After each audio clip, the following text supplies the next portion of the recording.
weil der Klang über diesen Lautsprecher, den wir da im Baum installiert hatten, ganz gerichtet und ganz fokussiert nur auf die Kunsthalle gelenkt wurde. Soll ich das noch auf Englisch übersetzen? Okay.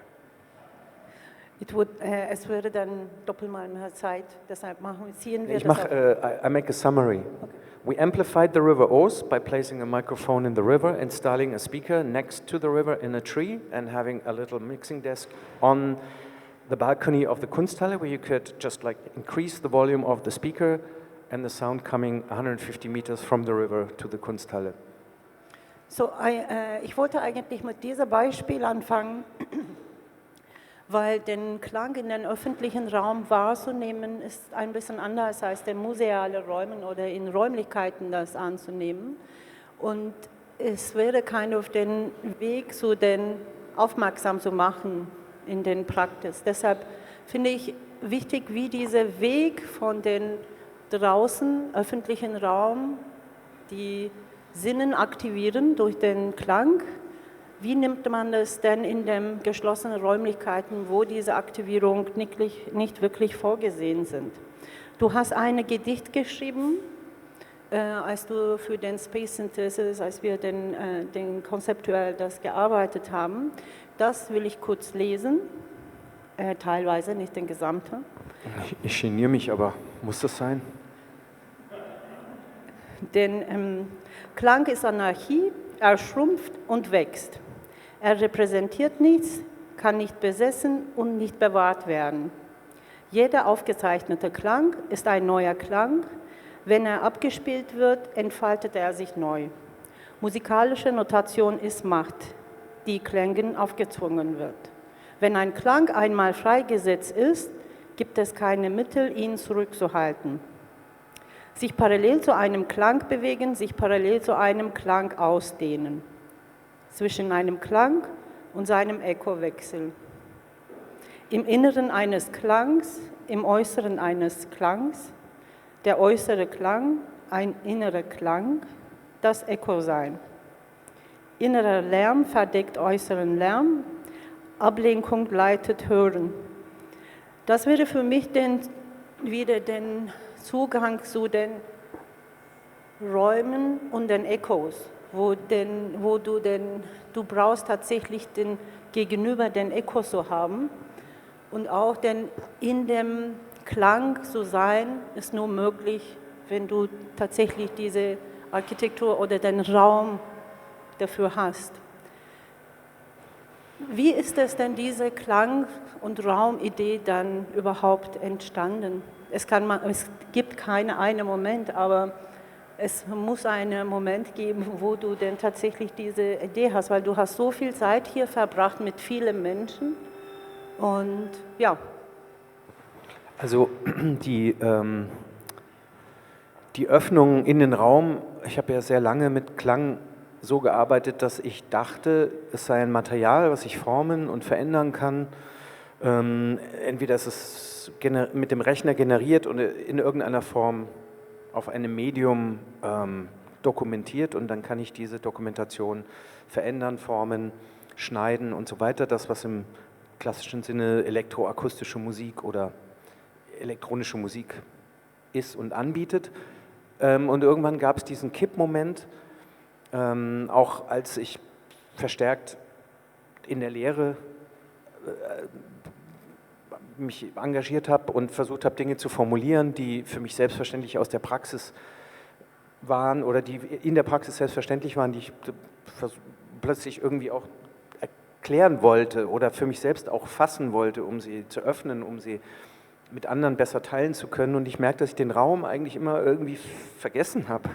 Ich habe da gar nicht gemerkt, dass es den braucht. Und diesen Raum, so wie wir den definieren, habe ich gemerkt, den gibt es noch gar nicht so richtig. Ich habe gemerkt, da ist noch einiges zu klären, was eigentlich unser Raumverständnis oder unsere Raumdefinition angeht. Also der Raum wie hier wird definiert durch die Wände, die hier platziert sind, die sozusagen ein geschlossenes Volumen beschreiben oder erfinden. Aber eigentlich geht Raum ja sehr viel weiter über das hinaus. Und unsere Erfahrung von Raum ist ja einerseits das, was außen passiert, aber natürlich konstruieren wir Raum und jede Erfahrung, jede Wahrnehmung wird nochmal sozusagen im Hirn parallel erschaffen. Also wir haben ständig eigentlich, interpretieren wir Umgebung, das heißt wir bauen eigentlich die ganze Zeit Räume. Und ich habe gemerkt, dass wenn ich mit Material oder wenn ich mit Klang weiterarbeiten will, muss ich mir eigentlich auch verdeutlichen, dass ich parallel die ganze Zeit eigentlich auch Räume bearbeite, erfinde, interpretiere, moduliere, versuche zu verstehen mit anderen Teile und mich auch vergewissere, bin ich in demselben Raum, bin ich in derselben Situation mit anderen. Also ich will jetzt nicht zu weit gehen, aber das versucht auch dieses Gedicht zu beschreiben. Es ist eigentlich kein Gedicht, es ist wirklich ein Gedanke, der aber so formuliert ist und auch brüchig ist. Es ist kein zu Ende gedachter oder zu Ende denkbarer Gedanke, deswegen ist dieses Fragmentarische, führt zu sowas wie einer Gedichtform, aber ich habe nicht versucht, eigentlich ein Gedicht zu schreiben. Ich habe nur gemerkt, am besten ist es, ich versuche es gar nicht in einen flüssigen Text zu packen, ich lasse es einfach porös und es ist eher Porosität als Poesie. Und das ist eigentlich auch das, wie ich Raum verstehe, als eigentlich eine unabgeschlossene Untersuchung von Umgebung und Reproduktion oder gleichzeitiger Produktion in unserem Wahrnehmungsapparat oder unserer kognitiven Welt. Du hast es einmal als Framework benannt, wie man den Raum wahrnimmt, dass du die als Framework auch darstellst, dass sie den Zugangsmöglichkeiten sind zu dem, was es mit dem Wahrnehmung ist. Das finde ich denn auch interessant, weil wir haben eigentlich den gemeinsam du hast mich darauf aufmerksam gemacht, ich wusste nicht, dass so eine tolle Künstlerin überhaupt existiert hat, der Emge, und sie hat schon lange heraus wie man den Klang über die Räume, über den Zeiten, über den sehr andere Parametern gedacht hat. Ne? Das war von Raum unabhängig, von den Zeit unabhängig, von den Mikrofonen oder Lautsprechern unabhängig und hat die alle Parameter, was du normalerweise ein Kunstwerk oder eine Momentum den Kunst zu erleben, in der Welt verteilt. So. Anarchie pur. Und sie hat auch in der Vergangenheit tatsächlich angefangen, die Räume von dieser Perspektive zu betrachten, dass es eine Gesamtkomposition wird, aber sehr von musikalischer Seite.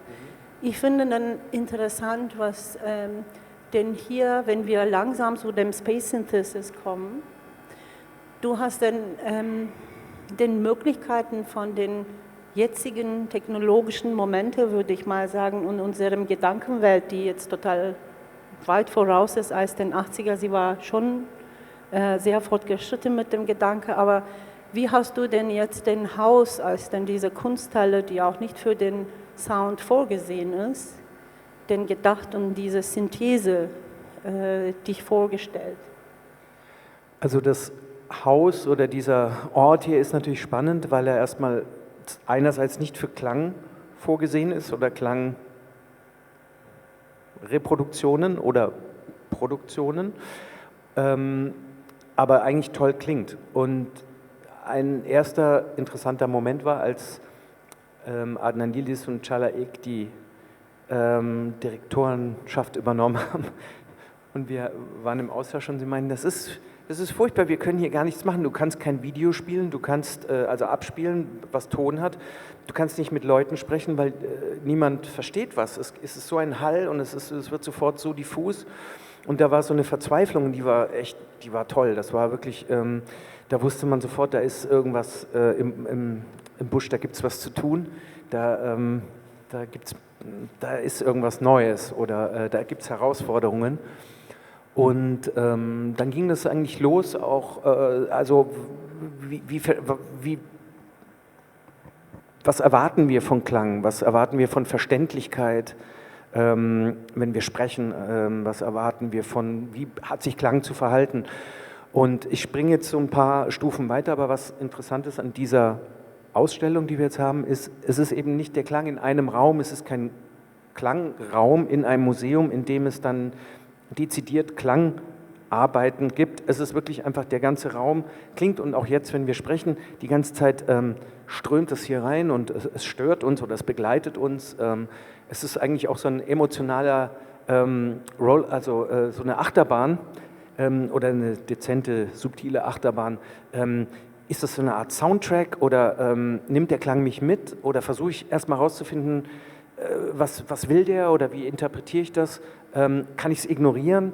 Und man merkt eigentlich, wenn man so mit der eigenen Wahrnehmung changiert und die eigene Wahrnehmung spielt und tatsächlich auch komponiert, dass das eigentlich das ist, was Based Synthesis ausmacht. Es ist eben gar nicht das Werk im Raum oder das Objekt, was sich transportieren lässt, sondern das ist eigentlich das, was man selbst tut. Und jetzt kann man sagen, wo ist das Kunstwerk? Was ich selbst mache, kann ich überall immer machen. Aber was tut ein Kunstwerk? Was passiert bei der Betrachtung eines Kunstwerkes? Ein Prozess, und dieser Prozess findet statt im Betrachter, in der Betrachterin. Es ist immer ein Dialog, und das ist, worum es hier geht, und das ist dieser Begriff der Raumsynthese, diese verschiedenen Räume und diese verschiedenen Bewegungen zusammenzuführen und auch zuzulassen, dass etwas vielleicht unverständlich ist, dass einem etwas entgleitet, dass man das eine Schiff ziehen lässt und auf eine Brücke springt, kurz wartet und dann auf das nächste Boot wieder hüpft, so eigentlich wie so ein langsames Super Mario quasi. Tolle Beschreibung. Schreiben wir das, notieren wir das für die nächste Veranstaltungsreihe. Ich finde das aber gut, wie man das so definiert. Das ist ein gesamtes Museum, das sich eigentlich so ein Erlebniskunstwerk verwandelt. Das ist nicht so in so eine Einraum fokussiert ist. Von meiner Perspektive den erste Eingangshalle, die normalerweise ziemlich erwartungsmäßig auf dem Image fokussiert ist, zum ersten Mal nicht so auf diesem, was sehen wir jetzt so fokussiert ist, sondern was erleben wir, was nehmen wir hier denn wahr, weil es denn so sehr subtile architektonische Momente gibt in dem Raum und die sehr schöne Architektur, die auch super schwer ist zu bespielen in alle möglichen Formen, nicht nur Sound, aber auch mit dem Architektur oder bildende Kunst, die werden ein bisschen anders wahrgenommen und die spielen mehr die Hauptrolle, habe ich das Gefühl, weil vorher immer die Hauptrolle war in dem großen Raum. Die Raumgröße und der Macht von den Räumen werden durch den Klang nicht mehr hierarchisiert, sondern Räume haben andere Erfahrungsmomente, die man von den genau wie diese Parametern unabhängig sind. Ich glaube, was den Mariannes Praxis und deine Praxis genau denn verbindet, ist über diese Parametern herauszugehen, was du mit dem Encourage the Stream mit Michael gemacht hast, dass man das außerhalb diesem Ortes den Sound Wahrnehmens, wo der Sound produziert ist, aufzulösen und dann mehr in einen anderen Raum zu begleiten, ist eine. Und dann auch in den Räumlichkeiten, wenn man tatsächlich so einen architektonischen Moment hat, aber nicht weiß, wo der Klang herkommt, weil man diese Lautsprecher, die Michael Akstaller gemacht hat, nicht als so diesem Source des Sounds so wahrnimmt, weil den Parametern, wie sie denn fokussiert und gebaut sind, dass es denn, obwohl denn Ursprungsquelle ist, dass man das nicht so wahrnimmt, sondern direkt auf diesem architektonischen Intervention, den großen, was sie auch erlebt haben, diese räumliche Intervention, durch diese Bewegung und diese Stärke von den Sounds, man nimmt das eigentlich anderswo wahr. Also passt eigentlich super nach Baden-Baden, weil Ursprungsquellen gibt es hier ja eh genug, und dann haben wir sozusagen einfach mal diesen Schritt zurück gemacht und über die Reflexion zu spielen und das Museum zu nutzen als ein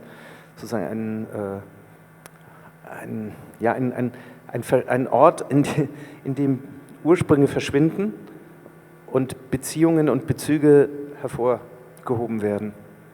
Es gibt tatsächlich in dem Begriff Synthese vielleicht einen Moment, die wir auch in der Historie des Klang, in dem Kunst vielleicht zurückzugehen, weil den Klang in dem Kunstkontext ist immer so als ein Begleitprogramm oder ein so Veranstaltungsmoment vorgesehen.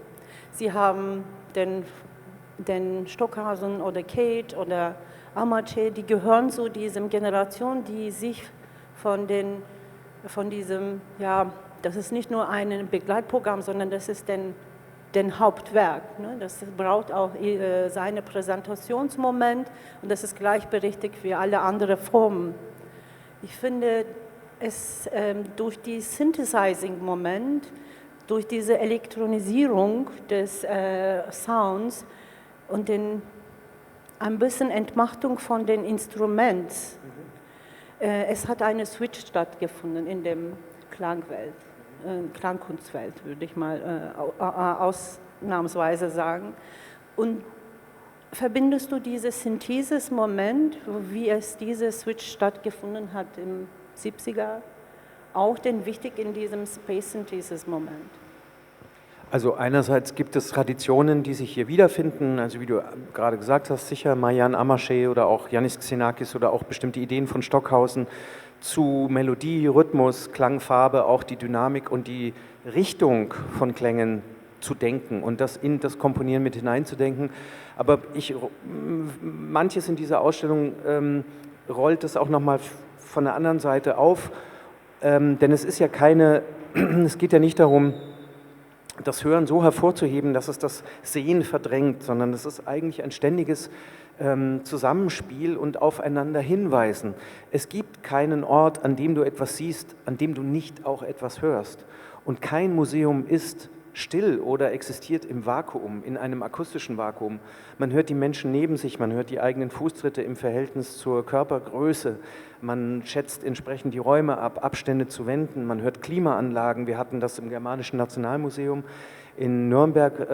Das Video läuft auf diesem Screen während der Ausstellung, wo es eine Klanginstallation gab, bei der die größte Sorge war, dass sie zu laut sein könne und vielleicht Kunstwerke beschädigt, und wir haben Klangmessungen gemacht und festgestellt, dass die Klimaanlage in manchen Räumen deutlich lauter war als die eigentliche Installation. Das wurde dann aber schnell unter den Tisch fallen gelassen. Dann ging es noch, ja, aber die Bassfrequenzen könnten ja zu Rissen in den Bildern führen.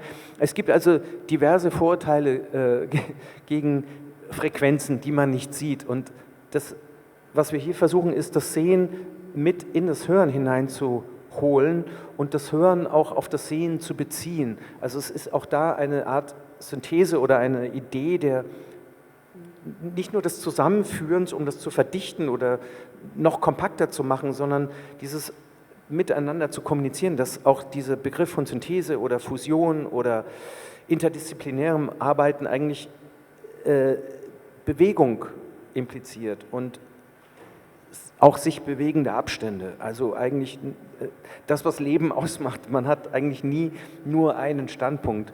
Und was jetzt hier auch ist oder was wir letztes Jahr im Lehmbach-Haus hatten mit Spatial Jitter, du kannst immer wieder kommen und du wirst das immer wieder anders hören, weil Tagesform, Frühstück, Lichtverhältnisse, Hören mit anderen, viele Faktoren dazu führen, dass unsere Wahrnehmung eigentlich ständig schwankt. Und dieses Schwankende ist etwas eigentlich was Wunderbares, weil das macht diese Erfahrung gerade in der Kunst ja so spannend. Deswegen geht man auch immer wieder und guckt sich dieselben Kunstwerke immer wieder an. Man will sich ja nicht versichern, solange die Mona Lisa noch hängt, ist der Globus noch im Lot, sondern man geht ja immer wieder und immer wieder lächelt sie einen neu an. Und zumindest würde ich davon ausgehen, dass das die Idee ist, weshalb man sich das anguckt. Und so ist es auch hier. Also immer wieder gibt es neue Positionen, Veränderungen in der eigenen Position zu dem, was da passiert. Und das ist das Thema. Jetzt weiß ich aber nicht, ob das jetzt eigentlich deine Frage war. Ich wollte so dem Synthesis, aber du hast das in einer anderen Art und mit einem anderen Wörter schon zusammengefasst. Vielleicht hier wäre es der Moment zu den Entstehung und die kollektive Seite, deine Kollaboration während der Entwicklung von Space Synthesis zu gehen, weil ich wollte tatsächlich auf diesem Synthesis wirklich wortwörtlich ein bisschen bohren. Deshalb die Verbindung zu diesem Vergangenheit, dass man denn, wie es denn überhaupt in diesem Klangwelt denn plötzlich denn entstanden ist und dass es plötzlich die Lautsprecher sich auch neulich bewegen können und dass wir den Raum und Klang anders wahrnehmen können. Dort hast du auch mit dem robodynamische Diffusion, dieses kollaborative Projekt, was du initiiert hast, dass tatsächlich denn die Menschen, diese Namen, die ich erwähnt habe, sich davon träumen könnten, dass es überhaupt stattfindet. Ne? In dem Sinne, das meine ich mit dem, jetzt haben wir ein anderes Momentum, wo wir andere Mittel, mit dem anderen technologischen Mitteln entwickeln können, dass wir diese Sound, Klang anders überall wahrnehmen können. Deshalb hier in diesem Moment können wir vielleicht unserem Künstlergespräch mit dem Künstlerinnengespräch verwandeln, dass wir dann wie den Space Synthesis mit wem und mit welchen Ideen, mit welchen Protagonistinnen so gemeinsam und da entwickelt ist. Dort würde ich kurz den heutige Partizipantinnen dieses Talkes vorstellen. Now I'm going to switch into English.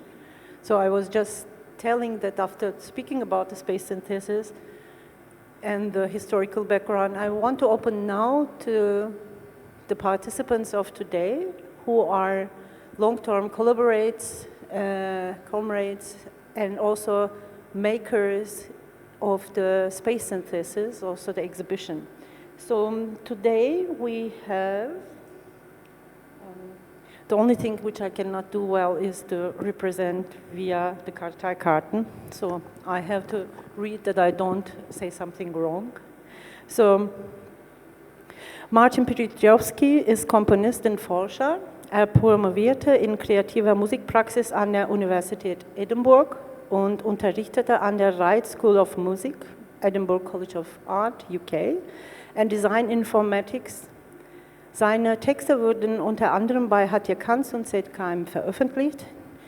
Derzeit ist Marcin Lever-Hulme Research Fellow in Data Perceptualization and Aesthetics am Department of Computer and Information Sciences der Northumbria University Newcastle. Er beschäftigt sich mit Klangsynthese und computerbasierten Kompositionen und erforscht spezifische formale Entwicklungen in der Tradition der elektroakustischen Musik und der zeitgenössischen Klangkunst. Seine Werke wurden in der Westcourt Gallery in Edinburgh, bei Remote Viewing in Philadelphia und im Institute of Contemporary Arts in London ausgestellt. Zu seinen Auftragsarbeiten zählen die neue Kommission, La Biennale di Venezia, die du realisieren willst dieses Jahr, ja, 2023, CTM in 2021, ZKM Karlsruhe in 2018 und Deutschland Radiokultur in 2016. Zu seinen Kollaborationen gehören unter anderem die Klanginstallation Auditory Scene Resynthesis as Cochlear Wave Packet, Haus der Kulturen der Welt, Berlin 2021 mit Jan St. Werner und Normification Presto Records 2023 mit Florian Hecker. Herzlich willkommen.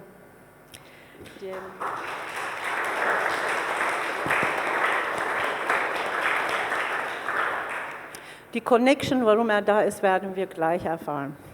Patricia ist eine in Berlin lebende Künstlerin, Theoretikerin und Designerin. Ihre jüngsten Texte wurden veröffentlicht in Ceremony, Burial of an Undead World, Sound, Space, Sense, The Unmanned Pages Magazine, Glassbeat Journal, The New Normal Construction Site for Possible Worlds, E-Flux Journal und E-Flux Architecture. Reed ist assoziierte Forscherin Antiquator Program in USA und Co-Leiterin des Critical Inquiry Lab an der Designakademie Eindhoven. Als Teil des Autorinnenkollektivs Laboria Kuborniks war sie Mitfasserin des Xenofeminist Manifesto, das 2018 bei Verso neu aufgelegt wurde. mit weiteren Veröffentlichungen auf Griechisch, Koreanisch, Französisch und Spanisch. Ein Sammelband mit Rieds Werken erscheint in 2023 bei Holobionte Ediciones. Und Patricia Ried war die Kuratorin von der zweiten Ausstellung in der Kunsthalle Conditions of a Necessity. Herzlich willkommen wieder.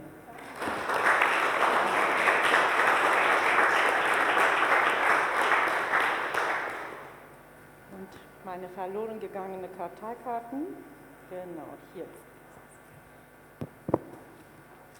Gascia Ouzounian ist eine Theoretikerin, die Klang im Zusammenhang mit Raum, Architektur, Urbanismus und Gewalt untersucht.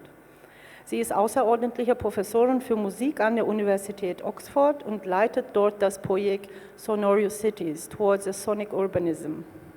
Ouzounian ist die Autorin von Stereophonica, Sound and Space in Science, Technology and Arts 2021 und verfasst regelmäßig Beiträge für führende Fachzeitschriften für Musik, bildende Kunst und Architektur. Zu ihren jüngsten Projekten gehören Scoring the City, das inspiriert von experimenteller Musiknotation, neue Formen urbaner Vertonung entwickelt, und Acoustic Cities London und Beirut, für das sie 10 Künstlerinnen dazu einlädt, Werke zu schaffen, die auf die klanglichen, sozialen und räumlichen Bedingungen dieser Städte reagieren. Herzlich willkommen, Gascia.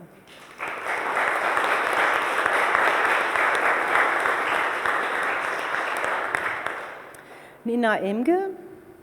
Sie lebt und arbeitet in Zürich und reflektiert in ihren künstlerischen Praxis soziale Dimensionen von Stimme, Stille und Hörpraktiken. Sie schloss ihren Bachelor of Art mit Auszeichnung an der Zürcher Hochschule der Künste ab. In Emges Praxis wird die Debatte um Dezentralisierung kollektiver Arbeitswesen und Umverteilung präsent. Diese zeigt sich in Emges Installationen und Zeichnungen in ihrer Forschungs- und Archivierungsarbeit sowie in den oft kollaborativen Arbeits- und Entstehungsprozessen ihrer Werke. Emge ist aktives Mitglied der Transnational Sound Initiative, hält Vorträge in der FF Zürich und erhielt mehrere Spermien. Im Jahr 2022 wurde Emge eingeladen, ihre erste institutionelle Einzelausstellung It's Never Too Late to Stop, Look and Listen in der Halle für Kunst in Lüneburg zu zeigen. Im Jahr 2021 zeigte sie Reservatorio Behältniscontainer, eine Einzelausstellung bei Les Complices in Zürich. Herzlich willkommen.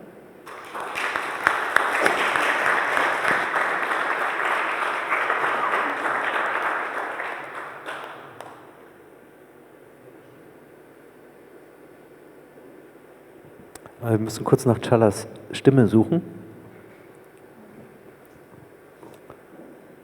Ja.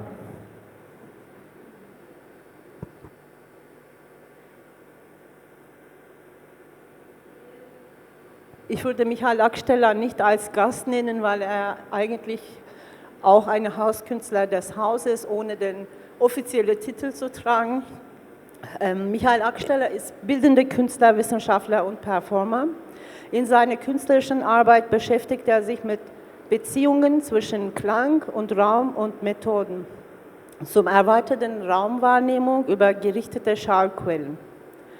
2017 initiierte er mit Jan S. Werner die Klasse für dynamische akustische Forschung an der ADBK Nürnberg, die seit 2021 als eigenständiges Kollektiv agiert. Und 2022 startete er ein Forschungsprojekt in Zusammenarbeit mit der Bundesanstalt für Gewässerkunde an der Elbe. Akstaller nahm an zahlreichen Ausstellungen und Festivals teil und initiierte eigenständige kuratorische Formate wie Raststätte Frankenwald und Sometimes You Just Have to Give It Your Attention auf dem ehemaligen Reichsparteitaggelände in Nürnberg, auch mit den Protagonistinnen, die auch heute hier sind. Herzlich willkommen.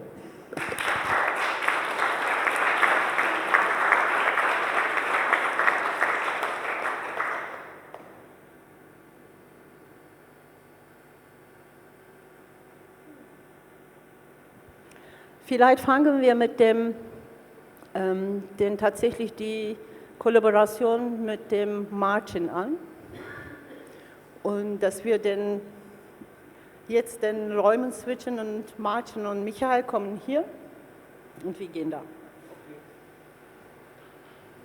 Wir lassen der Mikro hier.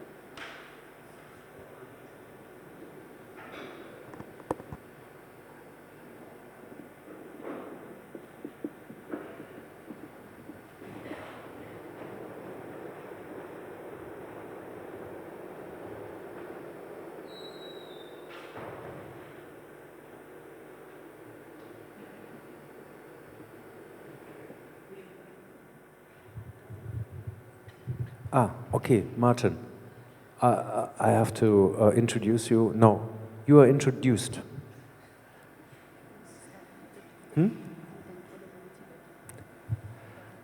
Okay, our collaboration. This is why you came here in the first place. You have to use the microphone, sorry. This is the time I ask for a pay rise. You still have to speak up. It's pay rise? Pay rise time? You can hear it, yes.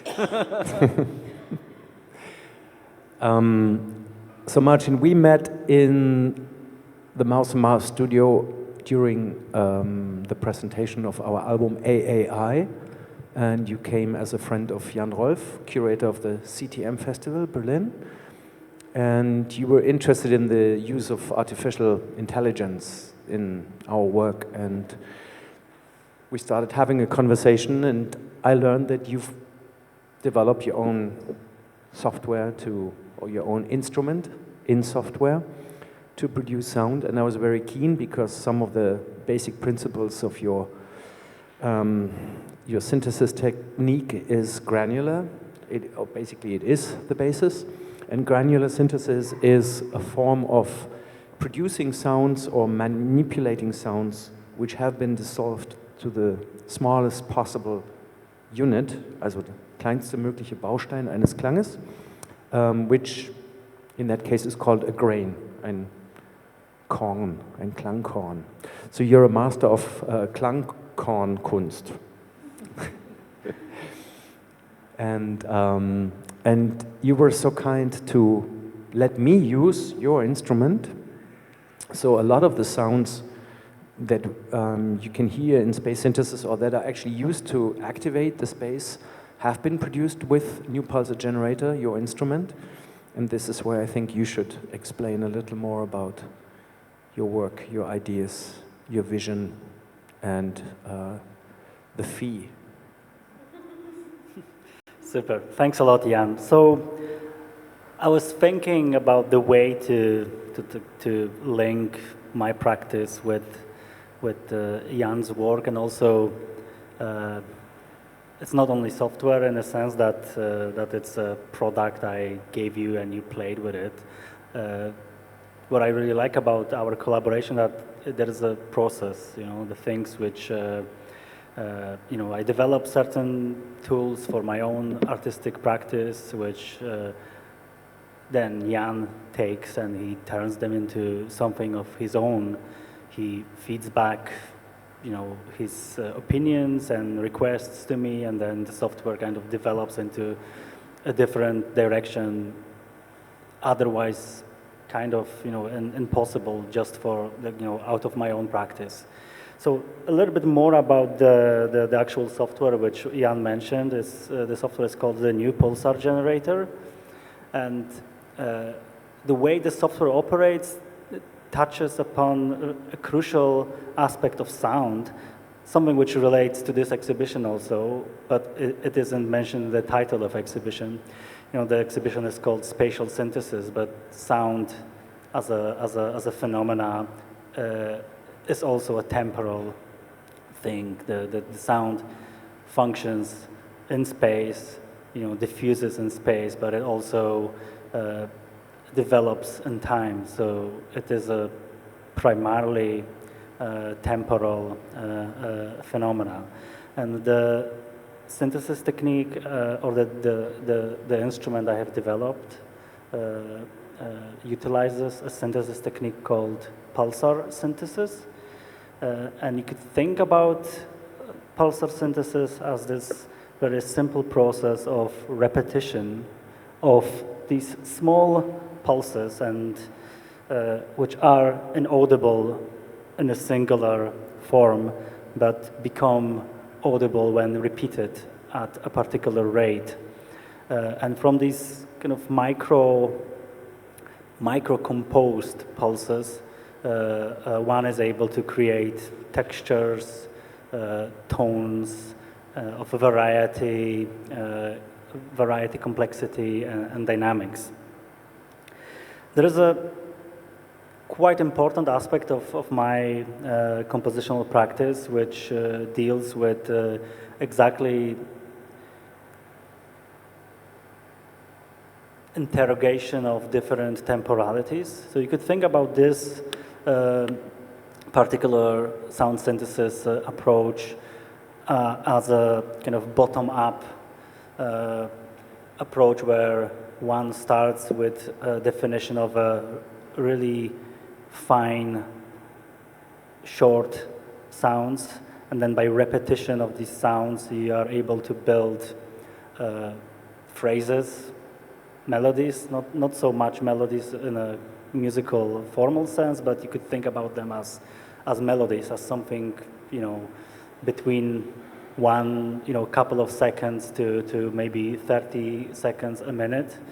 And then from these units, you are able to build bigger forms. So in a way, you could think about the compositional process as this kind of multi-scale assembly process where you start from micro, you move through meso-temporal level to macro-temporal level. And in a way, the experience of the exhibition also relates to these aspects of multi-temporality, but also the memory, which is responsible for kind of interacting or engaging with this phenomena. We listen different to something which happens in time. This kind of anechoic aspect of our memory, which is responsible for detection of different timbres. You could say that this is a violin, this is sound of a cello or a trumpet, or this is definitely pulsar synthesis. And in this way of listening, we exactly work in the kind of the kind of minimal temporal scale where we are able to identify different timbres. Then another aspect of our memory is responsible for this listening to phrases and melodies, which we can store in our memory and then recall them when they repeat. Or we could also expect certain endings because of our previous experience and memories of particular sound developments we may, have in our memory. And then there's this kind of macro, the largest aspect of composition, but also of listening. You come to Jan's exhibition and you listen to, you stay in the space for several minutes or maybe half an hour, and you build some sort of a mental image of the installation or of the development of the piece in the room. Another entry, another time you come to listen to it, you kind of recall these memories. So I would like to think about my compositional practice as closely related to listening and composing with these multiple temporal levels, not only in terms of spatial phenomena, but also in terms of temporal phenomena. And on this note, I would like to bring in another interesting aspect of my research, which also has been used by Jan in this work, but also about the work we composed together for an exhibition at HKW in Berlin a few years ago. I think it was 2001, yeah? That's the exhibition with a very complicated title, which was Auditory Scene Resynthesis as cochlear wave packets. I can take a blame. I came up with this title. It was kind of a joke, but one person came to me and said that they actually could hear wave packets, whatever these are, which was quite interesting because I kind of made up this term. So I used this particular sound synthesis technique for that collaboration. You can call this type of sound synthesis generally distortion product autoacoustic emission. In short, you could say auditory synthesis, auditory distortion synthesis, in short. And this particular synthesis technique, unfortunately, I don't have any graphics to go with this explanation, so you just have to rely on my verbal communication. The simplest explanation of this sound synthesis is it works through mobilizing an inner ear membrane to vibrate.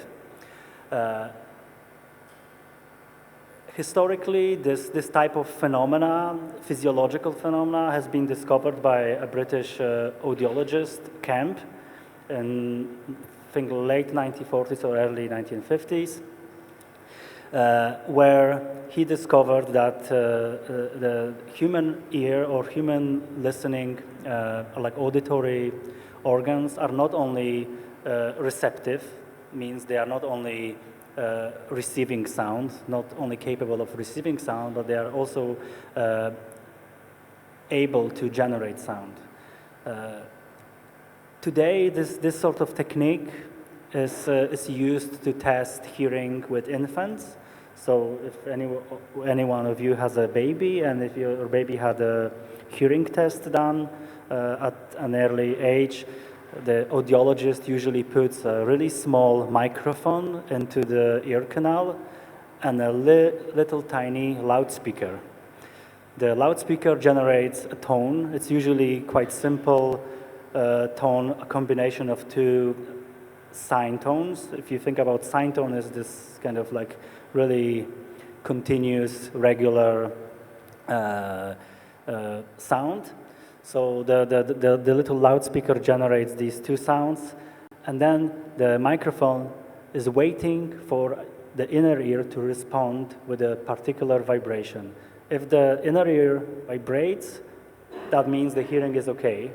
If it doesn't, then the hearing needs to be, the hearing organ needs to be interrogated a bit further to establish what may be wrong.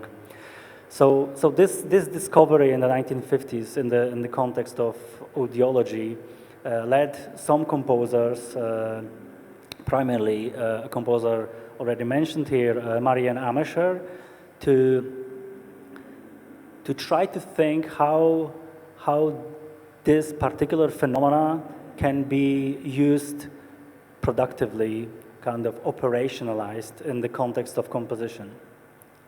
And Marcin collaborated with scientist, instrument builder Minsky in the 1950s and 1960s, who designed a type of synthesizer called triadic muse. And she used that system to generate a series of tones which captured that relationship, which then could lead the inner ear to vibrate. At that time, the process was really tricky and difficult, for amateur to be able to generate this physiological reaction. The sounds had to be really loud to the extreme that they were hurting the listeners. But she was the first person to actually think about these physiological phenomena, reactions as compositional materials. And what's interesting about this particular sound synthesis is that there are these two aspects, the temporality and spatiality, there, kind of, immediately when you start to think about this type of synthesis. In terms of speciality, is the sound which is uniquely produced in listener's head. It is a strange experience. People often react with anxiety when they feel their head vibrating or their inner ear vibrating. So there is this aspect of this speciality which is not outside, but inside the head of the listener, some sort of unique to each listener's head and unique shape of the skull and the auditory apparatus. And then also there is this temporal aspect of this synthesis, because in a way, this phenomena do not exist without human listener. If you, for example, record the same sound and then do a simple analysis, let's say, pitch analysis of the sound, you won't be able to detect this particular tone, which is, this distortion product tone, because the tone only is generated by the listener and listener's heads. I think this synthesis it's peculiar for this particular aspect, that it synthesizes and unites this two integral aspect of listening and the auditory emission as spatial and temporal at the same time. Marcin, we have to... Yeah, I think that's all I wanted to say. So, thank you.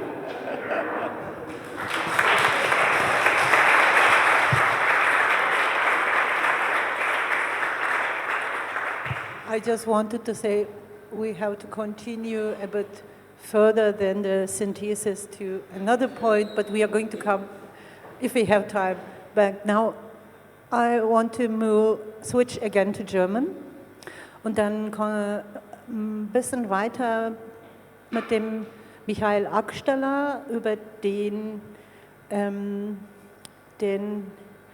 viele Aspekte von den Space Synthesis besprechen. Und dann fangst du dann an mit dem Kollaboration. Mit Michael? Aber wir haben ihn doch schon vorgestellt, ne? Also jetzt geht es um die Ausstellung. Also, ja, mit Michael habe ich schon einige Dinger gedreht.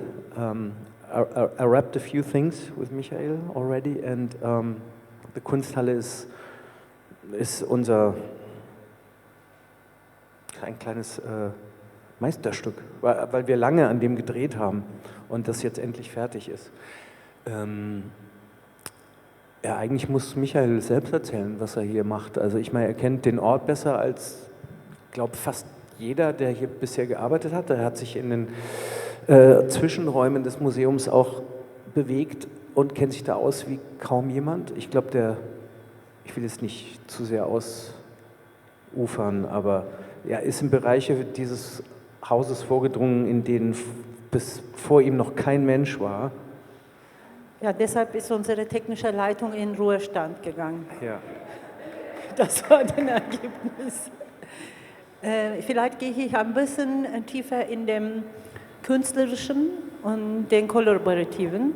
In der Ausstellung haben wir 3 wichtige Momente, wo der Ursprung der Klang so präsent sind und so schön und subtil versteckt sind, dass wir die gar nicht als Lautsprecher wahrnehmen, würde ich sagen, weil das ist immer in den Ausstellungen, die man den Klang erfahren kann.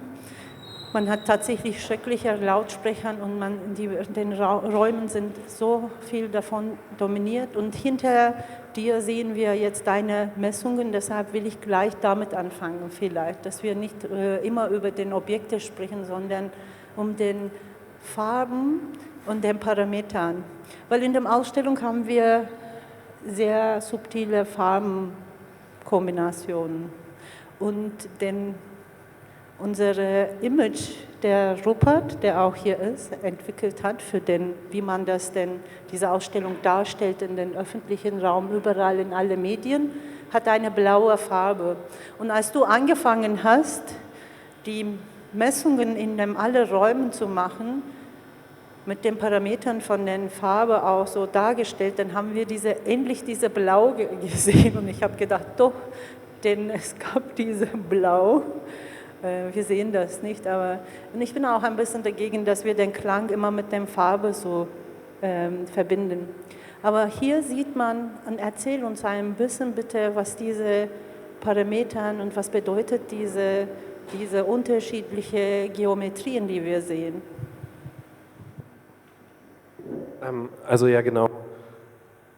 Jan und ich, wir sind schon ein paar Mal hier gewesen vor der Ausstellung und wir sind immer in so Zwischenphasen hier in die Räume reingekommen. Und was schön war, ist, die Kunsthalle leer zu hören. Also es war, die eine Ausstellung hat aufgehört, die andere hat noch nicht angefangen aufzubauen und das heißt, wir hatten die Räume zum Ausprobieren und dann haben wir angefangen, an ganz bestimmte Positionen Lautsprecher zu stellen, so ähnlich wie die jetzt hier in der Ausstellung sind, also auch diese ganz vielen, ich nenne es mal Arrays oder wir sagen Panels dazu, die sehr, sehr gerichtet spielen. Es sind eigentlich Lautsprecher, aber die haben so einen ganz engen Schallkegel, wo sie so einen Schallbeam strahlen, wie so ein Scheinwerfer, eigentlich wie wenn man so eine Taschenlampe hat und damit Schall transportiert. Und was uns aufgefallen ist, bei diesen Klängen, wenn man sie hier in diese leeren Räume der Kunsthalle reinstellt, ist, was vielleicht eigentlich relativ selbstverständlich ist, aber was man erfahren kann, ist, dass der Klang nicht überall gleich ist. Also wenn man den Lautsprecher, man sieht es hier, diese ganz kleinen Striche, da links immer neben diesen bunten Flächen, ist der eine Lautsprecher, den ich dann da reingestellt habe. Und ich habe dann in den Räumen, ich glaube 30 oder 40 Mal eine Messung gemacht. Also ein Mikrofon hingestellt, Frequenzgang gemessen, Mikrofon hingestellt, Frequenzgang gemessen. Das zeigt ganz, ganz schön, wie sich auch einzelne Frequenzen im Raum verschieden laut abbilden. Also der Klang ist nicht überall gleich im Raum. Im Umkehrschluss, wenn ein gleicher Klang vom Lautsprecher abgestrahlt wird, je nachdem, wo man sich bewegt, klingt es komplett anders. Und was wir halt sehr spannend fanden oder was ich auch dann sehr spannend finde, ist natürlich, dass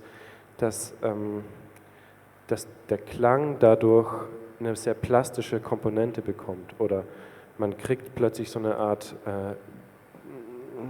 räumliches Phänomen, so eine Skulptur, so eine skulpturale, wirklich dreidimensionale Form, die der Klang in dem Raum einnimmt. Und diese Intensitäten von den Farben stellen das dar. Es sind auch verschiedene Frequenzen hier jetzt aufgestellt. Und je nachdem, welche Frequenzen plastisch werden im Raum, es sind nicht alle, es sind nur ein paar, aber wenn man die ganz, ganz gezielt anspielt, dann hat man so diese räumlichen Artefakte, die dann eben auch in der Komposition verstärkt eine Rolle spielen. Also man sieht, ganz unten zum Beispiel sind sehr hochfrequente, man kann es nicht lesen, in der Publikation ist es dann genauer abgedrückt, es sind 3500 Hertz, das ganz untere Bild. Das ist ein sehr, sehr hoher Ton, also es sind wirklich dann so eigentlich über der Sprache befinden, vielleicht noch die S-Laute, dieses, das sind so ungefähr 3500 Hertz. Und man sieht über die Intensitäten, wie der Klang wirklich durch die Räume wandert. Also die Türen sind da eingezeichnet und diese Intensitätsspitze, die jagt dann so durch. Und das ist das, was man auch wirklich in der Ausstellung erfahren kann. Wenn man diesen Weg folgt, hat man immer dieses Rasseln, diese Frequenzen wirklich präsent an diesen Orten. Und so verhält sich das eigentlich auch mit den anderen Frequenzen dort, die jetzt im Bassbereich sind und so Moden haben, so Raummoden. Ja. Und den Lautsprechern, die super fokussiert sind, und du hast gestern gesagt, die das würde nie so was spielen, außer dieser Klang. Vielleicht auch dazu was? Ja, also man muss sagen, was in der Ausstellung als Lautsprecher gezeigt wird oder was so diese Lautsprecher ist, da habe ich eigentlich alles falsch gemacht, was man für einen normalen Lautsprecher eigentlich machen würde. Also zum einen, so viele kleine Membranen nebeneinander ist eine totale Katastrophe akustisch. Und dann sind sie auch noch angesprüht, also auch noch lackiert. Und viel zu klein, viel zu flach oder es ist wirklich eine Katastrophe. Ich hoffe, niemand entwickelt Lautsprecher und guckt sich die Ausstellung an, weil ich glaube, die Person würde sofort wieder rausrennen. Was aber das Besondere ist eben, dass diese einzelnen Membranen alle zusammenwirken und deswegen so unfassbar viel bündeln, also den Klang so bündeln. Und dadurch wir diese Richtwirkung haben und man den Klang eigentlich erst über die Reflexionen hört und nicht über die Membran. Also macht halt eine mega besondere Qualität und erweitert so das Objekt über so eine nicht sichtbare Komponente in den Raum rein, was ich sehr spannend finde natürlich als bildhauerischen Gedanken. Es gibt am Ende Frage und Antwort und deshalb machen wir das jetzt ein bisschen konsequent weiter, dass wir diese Gespräche so mit jedem zuerst zu Ende führen und dann öffnen wir. Ich wollte kurz mal aber auch in diesem beweglichen Momente in der Ausstellung gehen, nicht nur dem stabilen. Und es gibt so ich nenne das den Doors of Perception und eine bewegliche Element, der sich auch diese Wahrnehmung am Ende des Parcours so die Zuschauern entweder sehr nah oder sehr ferne ist. Wo du auch den Idee hast, wie es denn so wird, ne? Dazu? Ja, ich glaube zwar, ich weiß nicht, auch zwischen Jan und mir irgendwann so ein Ping-Pong, wo wir gesagt haben, eigentlich müssten sich die Räume hier bewegen.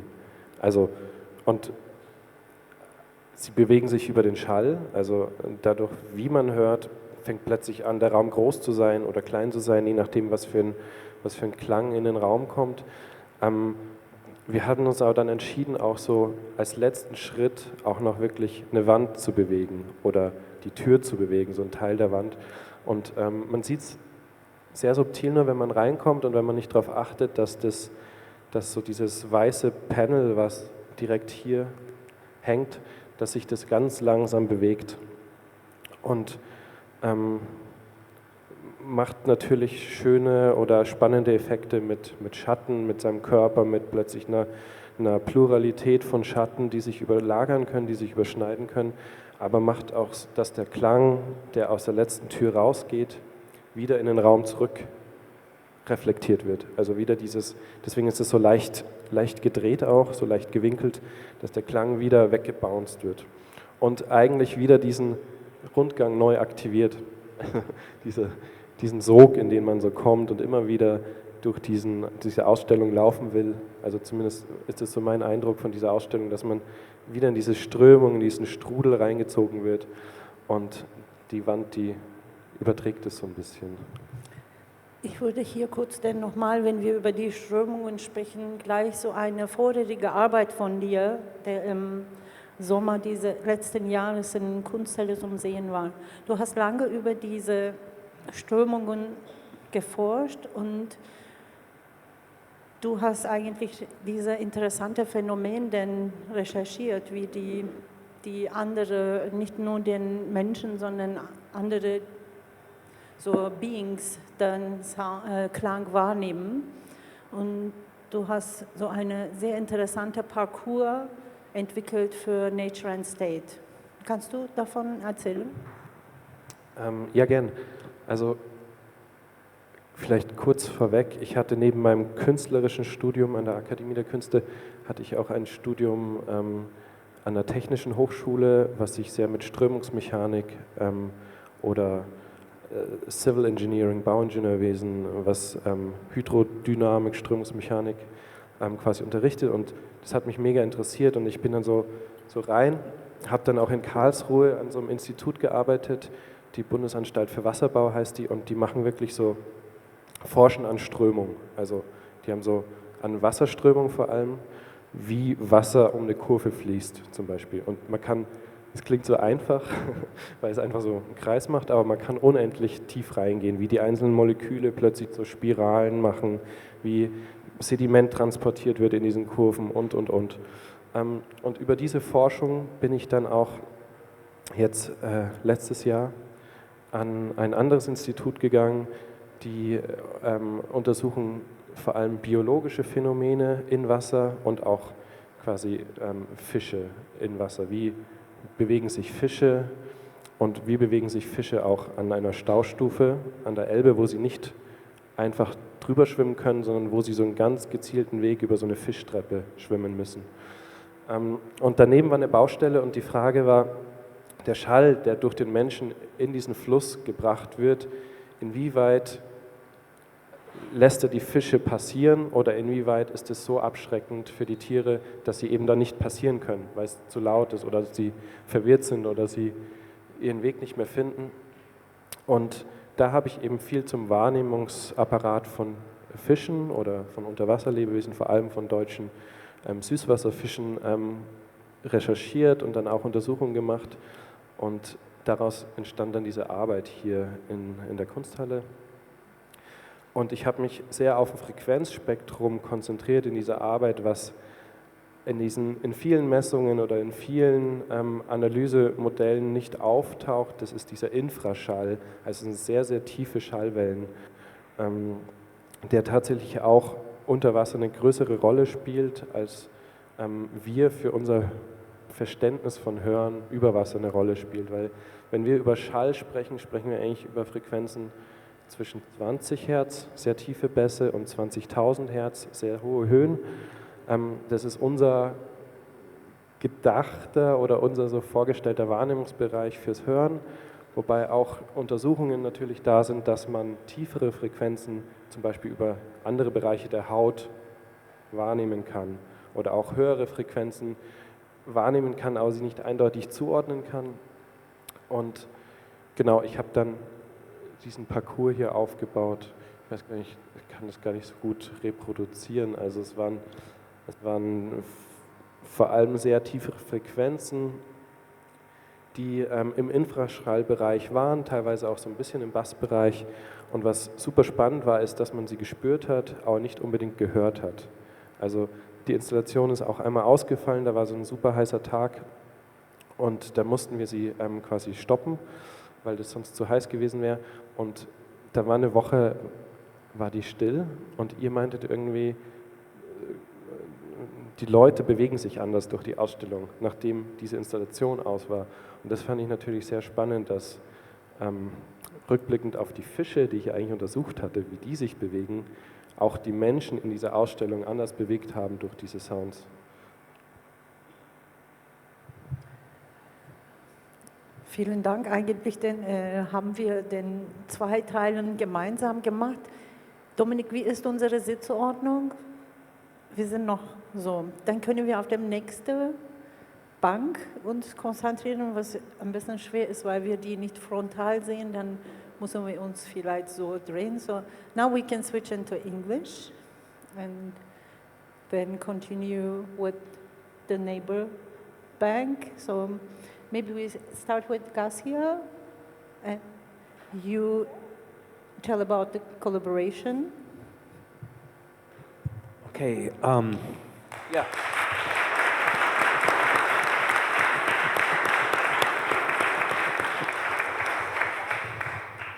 Gibt es eigentlich ein Zeitlimit für die Veranstaltung? Ja? Also, liebes Publikum, wir sind im Zeitrahmen. Nur für die, die sich bewegen wollen. Es gibt keinen Anlass. So, Gascia, thank you for being here and joining this adventure since a while. I met you through your book. I read your book Stereophonica as if I had a conversation with a person and who would explain very generously and patiently phenomena and technological inventions basically throughout the 20th century into the present, that led to a different understanding of audio as a spatial, as a means of spatial construction and spatial reproduction. And so I contacted you, and I eventually succeeded. And then I can't really remember, because then things became so sped up. Everything happened so fast that it's amazing now you're here. You're part of space synthesis. Thank you. I don't have a question. Hello, welcome. So maybe I can continue with the question or give space how the collaboration starts, because we are working not with the methodologies that we read the books and develop from these books. We connect the artists, and the artists come and we say, okay, we do it, or we don't invite like this existing artworks, but everything is kind of a process. That's why it's very interesting to work with Jan and the collective and collaborative and the process project. So Gascia was a part of an invited group of colleagues last year in a small transnational sound institute connection. Maybe we can start with that, how the connection furthermore from the already started conversation, what Jan and Gascia started in the HKW during the festival you have created in 2021, and you have developed many pieces together, most of you. And it was very interesting to come from the sound and architecture and develop the stereophonics, which is, I think, very also connected to the space and sound, which is established also here. So from your perspective, how this collaboration came to the point of developing something more in the term of the sound art? First of all, thank you for having me here as part of this opening. I was really fascinated by the development of this project and to see how it came to life. And I think it's also nice that we have a conversation about the aesthetic, the philosophical, the technological dimensions of this, because it is a kind of a research mode of inquiry into sound that I think Jan, as well as many of his collaborators and interlocutors, people with whom he is in dialogue, are doing, and they're very much involved in this process of discovery. And for me, it's also a process of discovery in why there's so much interest. So yesterday at the Space Synthesis exhibition, I, was noticing how some of the very precise ways in which both the physical behavior of sound within the spaces of the Kunsthalle, as well as our, phenomenological or perceptual faculties, how they're combining to create moments in which we become more aware of our own perception in a quite gentle way. And I think that's a really remarkable thing that an artwork can achieve, when we become also more aware of how we perceive the world and our surroundings. So I was both noticing that in myself and kind of observing other people also having this kind of moment. And I think that's something which, Jan, I've found very interesting in your work, is that I think the very first time I heard you perform was here at Kunsthalle, and it was with this small panel loudspeaker, handheld, 16 small loudspeakers, 4x4 in a row, and it was outside. It was inside, and then it moved outside, and you were going around the different spaces of the Kunsthalle and surrounding buildings and triggering architectural responses by sending these very high-intensity impulse sounds and generating these, sometimes quite spectacular kind of echoic responses. And for me, that, I was thinking, wow, we're really here that moment of discovery is embedded within that, like that process, and the idea that architecture has a voice and that we are invited to listen in some way, like what is the voice of architecture? How can one dialogue with architecture? And I think that also really disturbs and disrupts ideas of what architecture is and can be. But it also has this effect of kind of enlarging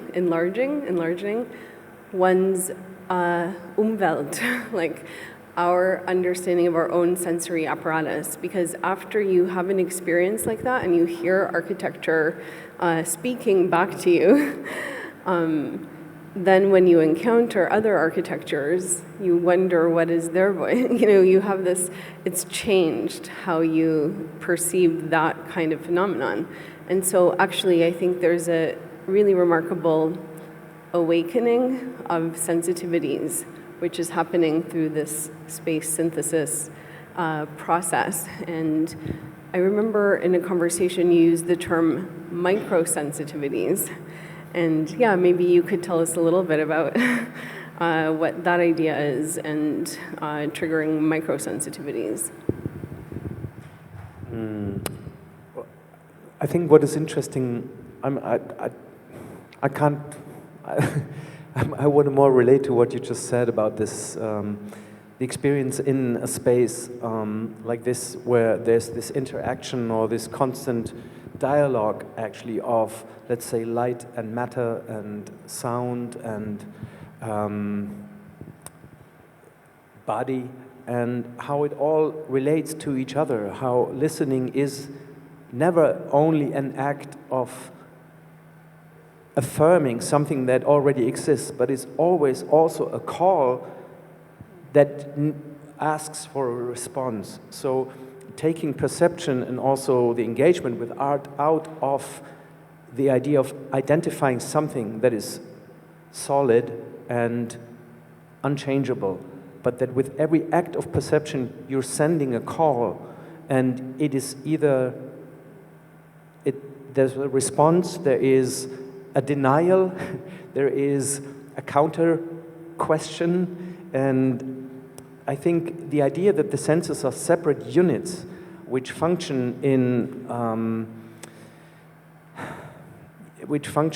discrete modalities, I think this is a very questionable and I would say like it's a very problematic concept which I cannot find in my personal experience, but I find it also politically and socially very difficult. And I think to consider these kind of micro movements or getting to the core of an experience, if it was in granular synthesis, if it was in measuring dynamics of, let's say, frequencies or moving molecules, if it was air or water, or like to get to this, it also includes a questioning of the larger separations of how do we sum up these formations. What do we call them? What do we call a stream of water or of air or of consciousness? And how, if we're in a space like this where it's about sensuality and experience, how the senses always reaffirm each other or question each other, and how we kind of like slowly move forward into an engagement with something like an artwork, and actually kind of becoming that artwork you identify. And I was also thinking, listening to Marcin and Michael, that I think the active engagement, like say, I can make a decision in watching a film or looking at an artwork or being in a space. You can actively make a decision. It means in that moment you create. And I think perception or engaging with art as an act of creation, this is, I guess, what interests me, rather than creating an artwork and placing it somewhere or engaging with other people's artwork. But sorry. Yeah, and may I speak in English, but may I ask if anyone wishes to translate, that would be lovely as well, because I don't want to exclude anyone from this part of the conversation. And something that you said, Jan, in terms of triggering those kinds of micro movements, I think is particularly also interesting in the context of architecture, and thinking of architecture as these immutable, stable, fixed forms, which is also how architectural history, treats the architectural object. But to think about, I think this process of activating architectures through sound, first of all, really complicates the idea of the fixity of the architectural object. And it's kind of saying that these acoustic energies and other kinds of energies can complicate the material forms and structures of architecture. That architecture is not only material, it's not static, that it also contains movement, vibration, that we can think of it in this frame of this more vibratory, let's say, logic of movement.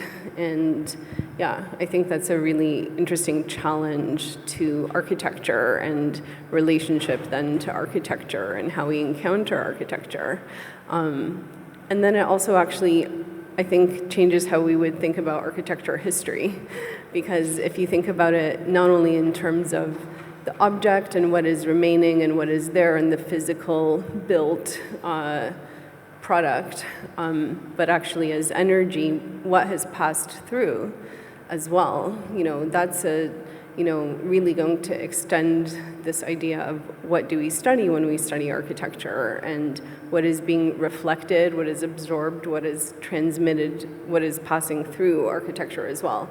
And I think that's also a very interesting dimension of the space synthesis exhibition, is that it's looking at this monumental building of the Kunsthalle and actually really complicating that monumentality and thinking of it much more in sense of flows of these energies, of bodies, of light, of the air currents. And I know in my first conversations with Çağla and yourself about the idea, there was always this idea of kind of turning the building into movement. And again, I think that's a really powerful image, and something which is, reconfiguring how we think about the kind of static nature of architecture. That's all I've got. I want to extend it but a bit further, because you just articulated something as the historia and hegemonies. So I think in your practice it is very important to kind of have a moment where you can dig into deeper of those histories that we are not always facing, because the sound kind of remains of the violence, and now you have been actually exactly on that. And that's why I want to ask, what is the point, how we can memorize the space or get the memory of a space through the sound, which is very political.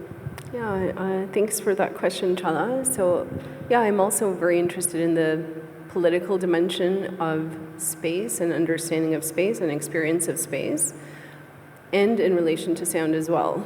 So, I'll give you an example. The first time I went to Beirut as an adult, so I was born there, but I had never been back. I went to facilitate a conversation with sound artists there, as well as artists who were coming with us from England, which is where we were coming from. And it was really around the idea of urban sound and the politics of memory, because in Beirut, which is considered a post-war city, although I think many locals would complicate that idea because there's almost like perpetual crisis there. What are the oral traces of the violence that has occurred in this, horrifically violent place? But not only that, but how can you hear that through the acoustic qualities of space in the city? So, for example, there are many, let's say, half-finished abandoned buildings in Beirut, they have a really particular resonant quality, echoic quality. That echoic quality, that resonance, is actually a signal of, you know, this violent history and what is able to happen there or not. If you hear the hum of the electrical generators, which are going on at random hours of the day, that's also a kind of signal of the, let's say, government incompetence, which is not able to sort out the electrical, you know, infrastructure for the city. So it was about kind of tracing that, but thinking about it historically as well, because I think often when we think about soundscape, it happens to be about what are the sounds of place, what is a sonic environment composed of, but we don't ask enough the question, why are certain sounds present or absent, you know, because I think it's also the absence of many sounds, which can occur through so many different kinds of, let's say, violent processes, even like slow violence, like gentrification, when you have a community which is pushed out of a location, which is happening in so many cities. What happens when that kind of acoustic character and quality of a place is shifting in that sense. So I think it's important to ask those kinds of, let's say, political questions around sound and place. And something that I think connects maybe to this exhibit for me is the idea of vibrational architecture, which I think is posited in this practice of space synthesis, because it's thinking about architecture as something which is in motion and containing movement and vibration. And I'm really interested in vibrational territories and the kind of wider territory in which vibration is occurring, particularly in cities. And I'll just give one example of something which I'm studying right now for my current book project, which has to do with violence and sound in cities. There's a wartime diary of a survivor of the 2014 it was called the 51-Day War on Gaza, an assault on Gaza by Israeli army. And the person who wrote this diary, he's called Atif Abu Saif. It's a very sonic diary. The whole diary is almost around the experience of this war through listening. So that's why I was really also wanting to explore, you know, what was that experience. And he describes how in Gaza, which is extremely dense, it's one of the densest places on Earth, and the architecture and the form of urbanism which has developed there in the context of, let's say, occupation and siege, is that the buildings cannot move outwards, so they are going upwards and going inwards. So the buildings are almost touching each other. But what happens then during a military assault is that those harmful vibrations of extremely loud, forceful sounds, traumatic sounds, they're being transmitted through those buildings between each other and into the bodies of the listeners, and they can't escape those sounds. And so there is a almost inescapable quality of this omnipresent sound of both the war machine which is happening, as well as like these drones, which are also now in many different conflict zones. Let's say it's an instrument of surveillance, but it's also an instrument of war. So my question is, what happens in that context of the city becoming a kind of vibrational territory and a state mobilizing the city and the architecture of the city almost as a weapon of war through the transmission of vibration? And so I think, yeah, if we think about architecture as vibration, we can also think about territory in relation to vibration. And there can be very violent histories and realities that impinge on that and that form the kind of vibration which is happening in urban spaces.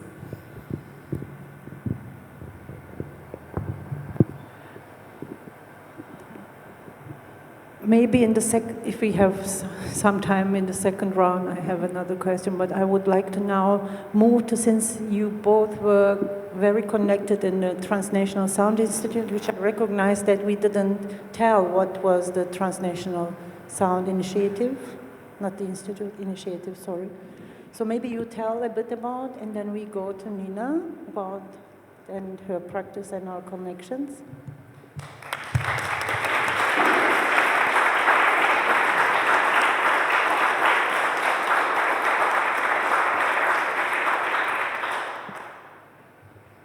So, Transnational Sound Initiative was an idea that actually derived from working with dynamische akustische Forschung, the class and project and collective that was situated at the Academy of Fine Arts in Nuremberg, which Michael and me kind of hosted and maintained. And once the class in Nuremberg stopped and also DAF continued as an independent collective, we were thinking about different aspects which could not actually be really dealt with within the collective as it was. Also an inclusion of different disciplines in the arts, sciences, writing, and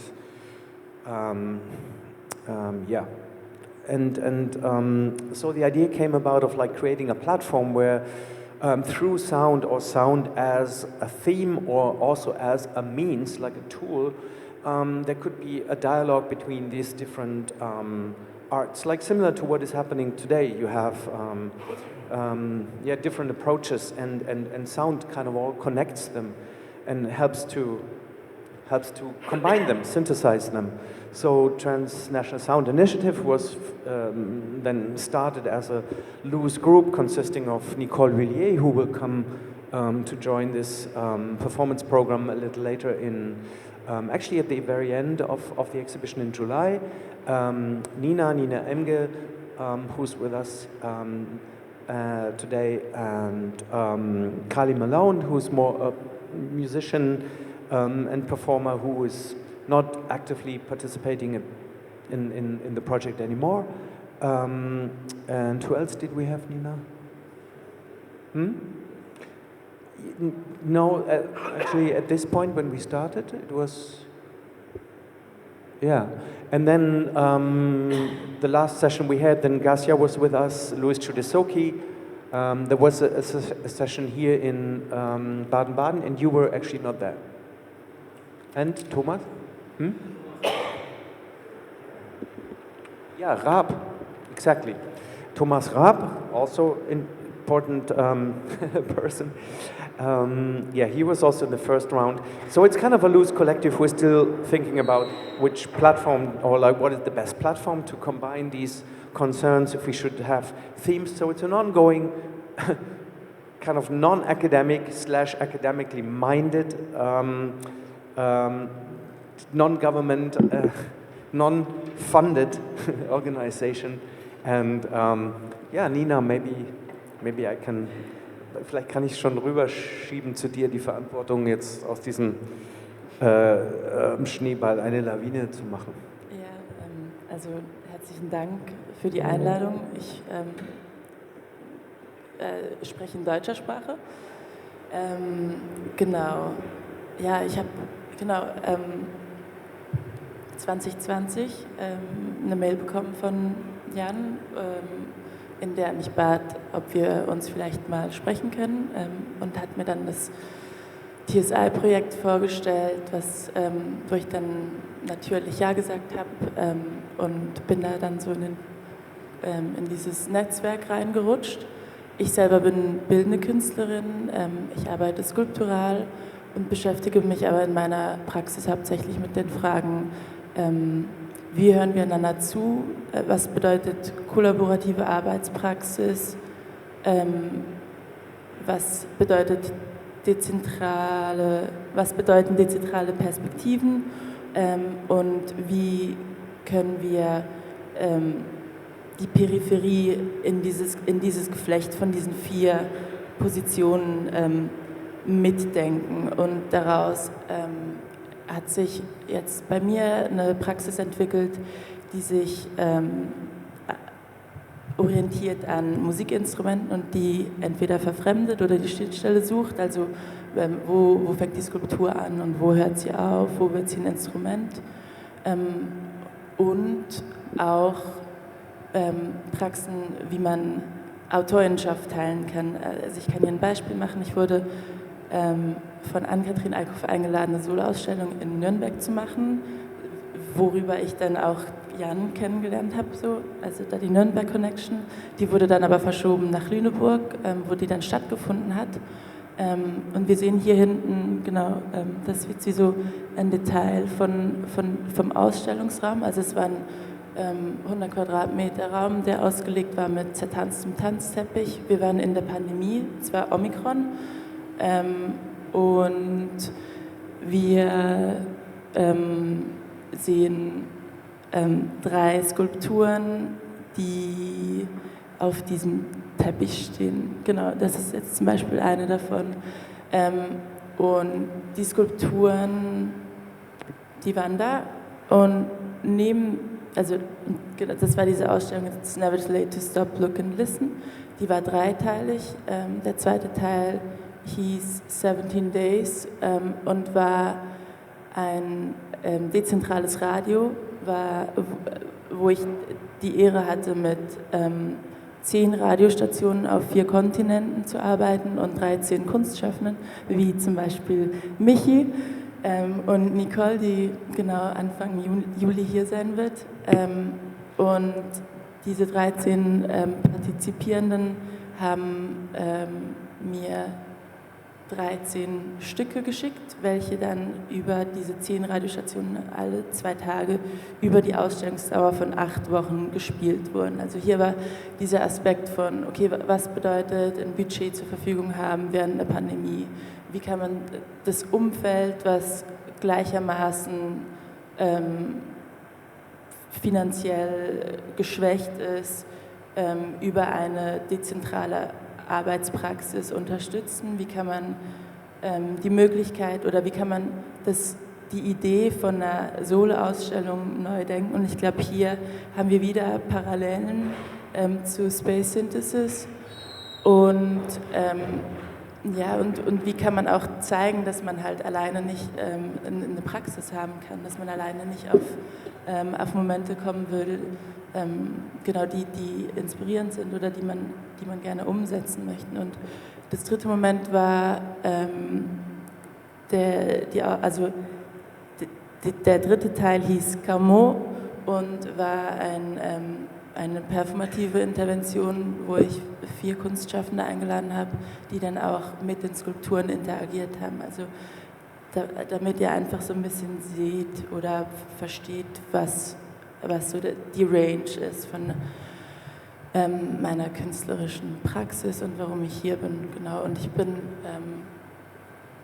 hier, um zu lernen, also hier, um mitzuwachsen und zu verstehen, wie man Räume hören kann und im Austausch zu sein. Und das ist, glaube ich, so. Ja, ich glaube, ich auch.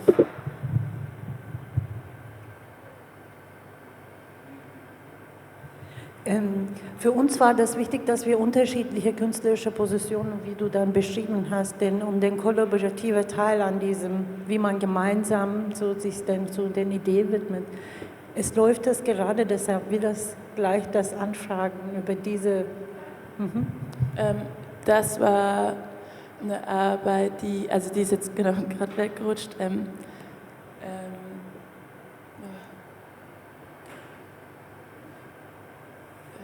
Ich habe den Namen nicht mehr ganz präsent.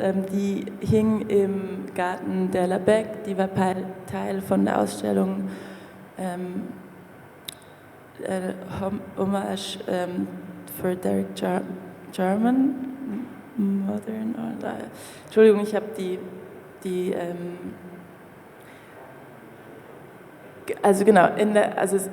Ausstellung war basiert von der Idee vom Garten von Derek Jarman und Positionen wurden eingeladen, um mit der Idee oder aus der Idee halt zu reagieren und Kontributionen mitzuteilen. Es ist ein bisschen schade, weil auf der gegenüberliegenden Seite von der Installation gab es auch ein kleines Haus, das sie halt wie so nachgebaut haben. Und einen kleinen Steingarten. Also es war sehr ähnlich und sehr schön, auch also vor dem Genfer See. Und ich habe diese Arbeit mit Charlie Usher zusammen gemacht. Also wir sehen hier diese 3 Orbits und Charlie Usher ist ein Komponist aus den UK und er ist obsessed mit Derek Jarman und obsessed mit Derek Jarmans Garten und hat für mich oder für uns eine Komposition gemacht, welche mit originalen Aufnahmen vom Garten, also dem Prospect Cottage, und die liefen dann über diese Außenrauminstallation auf diesen kleinen Orbits und wir haben genau diese zusammen gemacht. Ich hab tatsächlich noch eine Frage. Du hast ja auch ein Webprojekt, Ja. eine Homepage, wo du so ein bisschen TSI-artig, wie so eine Art Netzwerk, viele Dinge zusammenführst. Könntest du dazu was sagen? Ja. Die Internetseite heißt ninaemge.branching.ch und das ist eine Archiv/Rechercheseite, mit der ich angefangen habe, aus einer dezentralen Perspektive Inspirationen, also Verlinkungen zu sammeln, um einerseits ein Format für mich zu kreieren, welches mir die Möglichkeit gibt, Informationen so zu strukturieren, wie ich sie wiedererkennen kann, aber auch es hat auch die Funktion, dass KollaborateurInnen darauf reagieren können. Mit einem Login können sie sich dann einloggen und selber auch Vernetzungen wie so dazu schreiben, verlinken oder Bilder hochladen können. Das läuft jetzt seit 2019 und es ist immer wieder spannend darüber zu sprechen, weil sie furchtbar unzugänglich ist. Und das ist eigentlich genau das Gegenteil von dem, was ich erreichen wollte. Also je nach Aufmerksamkeitsspanne hat man viel oder wenig Kapazität, sich dadurch zu suchen. Aber ich glaube, es ist einfach gut oder spannend oder interessant auch Variationen.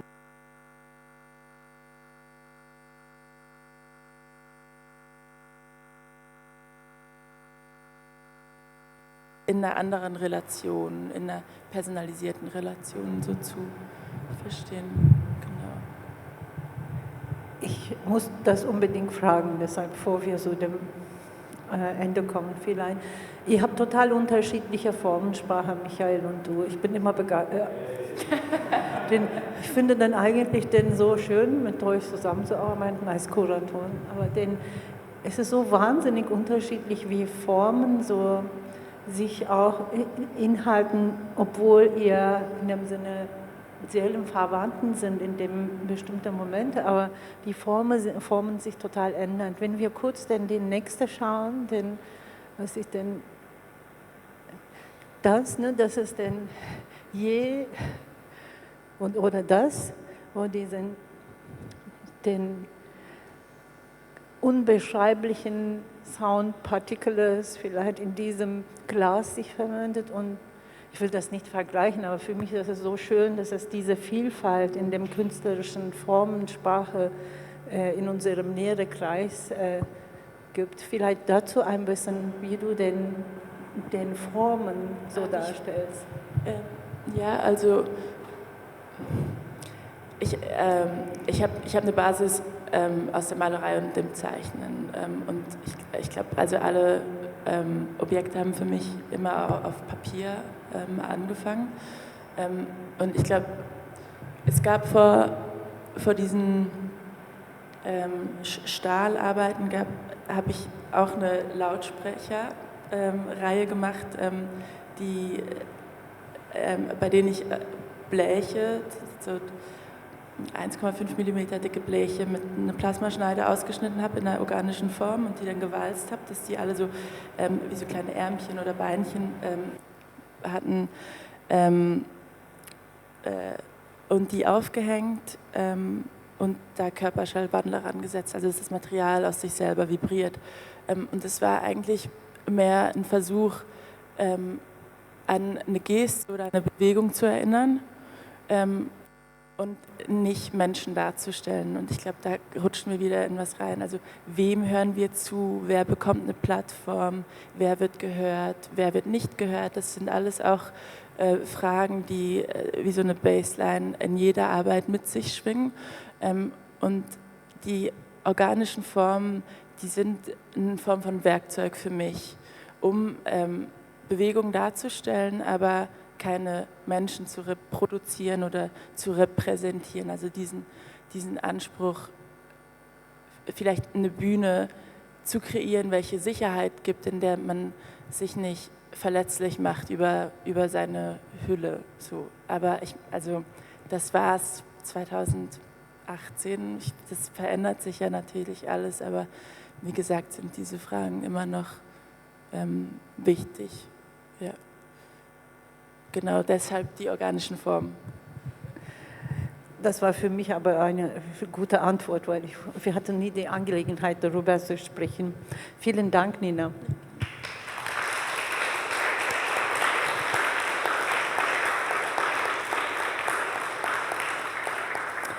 In 2020, während der Corona, als wir angefangen haben, I have to switch to English now. In 2020, when we started during Corona and we decided to invite art students that we start here because we couldn't have any moment of exhibition making and we had the resources and we want to use the resources till the end. So we decided to invite different classes, which Jan's class in Nuremberg was also a part of it. And we were searching for colleagues who accompany this moment. We didn't know how it's going to develop. We didn't know if it leads to something.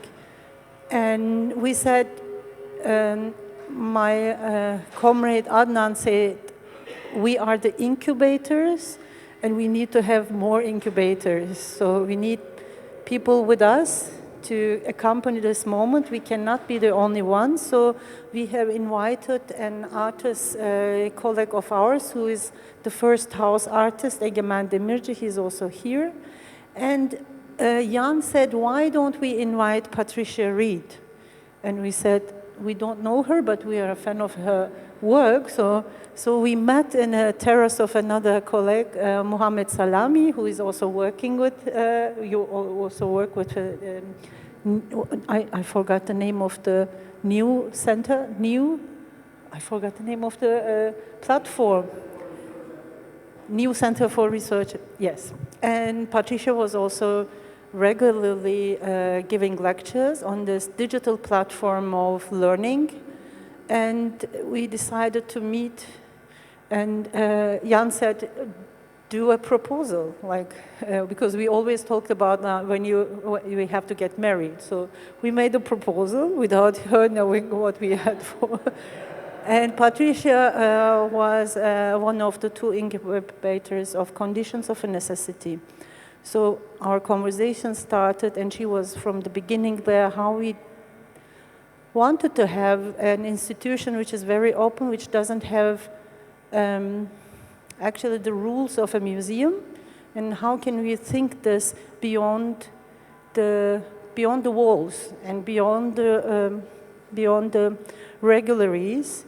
And I remember speaking exactly in the Oval Office next to it, we want to do anarchy, and you are kind of, for me, representing this thinking without the borders and having this really planetary approach that we are not connected to, or we don't want to be connected to. So, Patricia, for me, we can maybe continue on how the collaboration with, how come Jan said, why don't we take Patricia? I don't know. It was like, I don't know. It was whatever it was. I can't say for him, but it was a total honor, and it's been really. I'm grateful for both of the collaborations, just in the sense that, I'm the first to admit I'm super uptight, wound up. Normally, I like to read a paper and be very attentive and so on, and very detailed, and then everyone falls asleep. But then with Çağla and Adnan, with Jan, they're always kind of creating situations that demand improvisation. And that sometimes makes me uncomfortable, but then it always is the best result in the end, you know what I mean? You just are always having to kind of be responsive. And I started to think about this a lot in terms of like, you know, also hearing everybody speak about this idea that a lot of times the broader context of a lot of the work is about setting up feedback dynamics, setting up feedback mechanisms, be that through people or like literal, you know, technologically mediated sonifications, what have you. But it's like to also embody that principle by also understanding that to sort of to get at certain themes or to achieve certain experiments, one cannot do it by him or herself. And so I really appreciate that spirit of generosity, and how that relay sort of works. And I've certainly learned so much from these collaborations because, in fact, our meeting was maybe similar to Gascia. I mean, clearly you like to write people when you read their text because we met, there's a diagram here that will come up at some point. You'll see. So we met, and it was a text that I had written that was essentially asking, you know, what is the border of a location at planetary dimensions, right? And I think, and kind of making the provocation that we should acknowledge that the word horizon is merely an artifact of a very, you know, modernist picture of space. A horizon doesn't actually exist. It's our human position within a spatial realm. So, you know, the simple question, but also very difficult to answer, is like, when does a location start? When does it end? Obviously, we're speaking about something very relative here, right? We typically, or very often, will point to legacies of cartography and assume that because we draw a line, that in fact is the border of a location. We know that's not really what it is, right? So but I think, like, to tie it into what other people are speaking about here, we're speaking about multi-scalar phenomena. We're speaking about Umwelten, right? In the way that the world of the fish is a very different sensory environment, a very different informational exchange, and a very different sensorium. And typically, you know, as humans tend to think that certain modes of sensing are in fact it, right? And the sort of broader picture that's been moving since this essay, and what I think continues the ongoing dialogue in a different shape, is to say that, well, if we can recognize modernity, or the long Euromodernity beginning with the Renaissance, of course it is indissociable from its invention of space, right? Invention of a certain perspectivalism, which feeds into developments of cartography, which enables colonization, etc., right? There's all these cascading effects. So space is hardly a neutral thing, right? And how we design tools or methods of envisioning, or how we understand, like, positioning ourselves, or even finding ways to localize certain ideas, is very much tied into this quite abstract, you know, spatial representation that we just take for granted as a neutral container, right? Anyone who does architecture sees this every day in your AutoCAD software. It's this empty stage, no interference, go and build your, you know, intervention. And so the idea that's been sort of slowly brewing, starting from a more theoretical angle, is now kind of manifesting more in a artistic direction. It will take time, but it's essentially about asking what would be an appropriate, or what would be appropriate perspectival systems for within a sort of planetary age, if we recognize that this, as soon as we recognize that we're in a planetary condition, what does that, you know, like, how does that undo certain stabilities we associated with the spatialization of modernity, right? There's many angles to tackle it, but that's essentially the evolution of the project, which is about asking, you know, how would those different spatial conceptions produce new conditions to localize, to understand our positionality, and what would be corresponding modes of sensorium that feed into that. And so I think these kind of instances here are really interesting experiments through which to kind of start to unsettle certain coordinations of our sensorium. And yeah, so I think that's basically where, although it sounds a little bit more abstract, it is deeply connected to the realm of the sensual. And I fully agree that I think it's like part of the legacy of the sort of long modernity is to kind of see everything as separable, right? We have hearing, we have eyes, we have this, we have that. And that's not how sensation works, so that's not how perception works, right? And I think that's also quite important, even as a aesthetic choice, to leave the rooms quite light. Even if it's dark, you weren't trying to like create a black box effect, right? Like our eyes are very much involved in this acoustic space.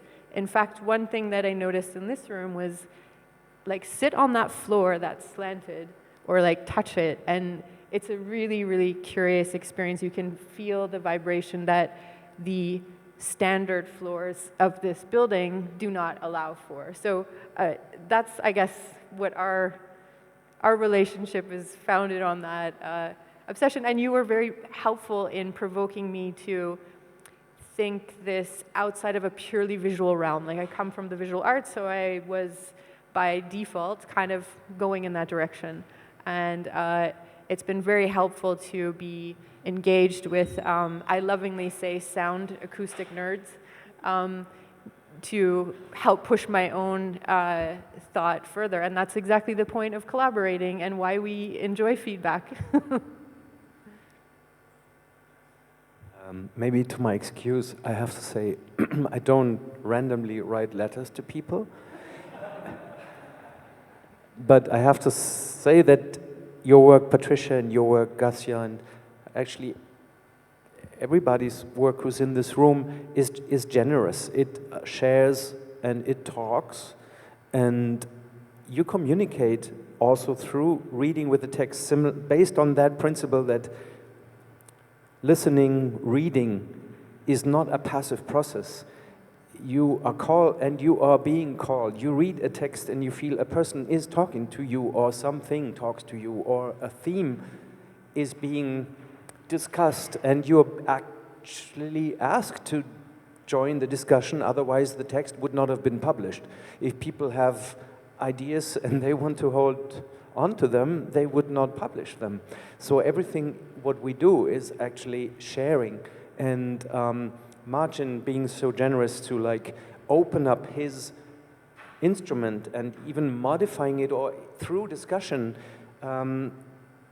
it keeps changing, or it keeps growing, or it is alive basically. And so is your work, and so is Gascia's, and I hope so is mine. And we're in this dialogue, and I think the world is dialogue, and this is why we're all here. And I think this is why the separation of disciplines, the separation of senses, is a very questionable idea. And I think this is what we're also working on. Also, what Nina just said: how can we inclusively work on our art? How do we translate ideas and make them accessible? How do we communicate our sensual experience through our work and make it shareable and open it for others to either also have this experience, respond to this experience, even question our experience? And that happens a lot to me, actually. People tell me, I think you're a little bit too fast with this assumption. Maybe consider this aspect, or maybe you want to learn or read about this. So this process of learning, and also collectively learning, not only in one room, but learning even on a global or planetary scale, is, I think this is the progress I'm so happy to have with you guys, and I'm also really thankful that all of you are so generous. And actually, except Marcin, who you came to our studio as a guest of Jan, I called Michael looking for an assistant in Nuremberg, and he didn't respond for even a couple of weeks, and then eventually called me back and said, I am ready to meet you. You were looking for an assistant, and I had already I didn't expect this call anymore. So anyway, I had called him. I wrote you, Gascia. I wrote you, Patricia. I wrote Nina. Did I write you, Çağla? No. I'm going to bring back to the own practices and maybe also start how space synthesis was coming to the making it as an exhibition form, because we had a very big model of the Kunsthalle. It was really huge. It's so huge that we were really afraid when we saw it. It was like the building itself. And Jan was always playing with the very smaller one, very white and very without details, like it's a normal architecture student model. But the one we found was really exactly the same of the Kunsthalle in a very higher scale. So we sent it to Jan to Berlin, that he starts developing these smaller architectural interventions and plays actually with the room as how it's going to be developed from the architectural interventions. In that point, I was thinking that an artist is looking from a bird's perspective to the space, which normally is not the case, because we are always in a one dimension where we see from here to up. And I was thinking, this is exactly the moment where Jan and Patricia can start again talking about literally the perspective from upper side, not metaphorically, because I have the feeling that in your practice, there is a very higher scale, and I feel like we are really over the top, and we see it everything from without the borders and without the walls and without any, like the cosmos that I want to live in.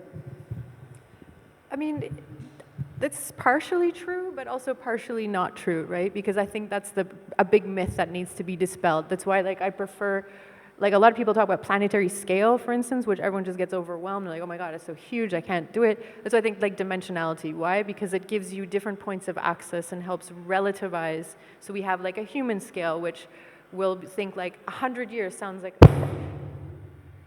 Was that me? 100 years sounds like a long... Sorry, it's 5 o'clock. Yeah. Sorry, no. Like 100 years maybe would feel like a long time to us, right? But from the scale of, I don't know, a tree, for instance, this is like nothing, right? And so the point is to kind of maintain a kind of fidelity to scale specificity and not assume that a human scale is the adequate representation of reality. So it's a bit of a provincialization, if you want to put it in those like Chakrabarty terms.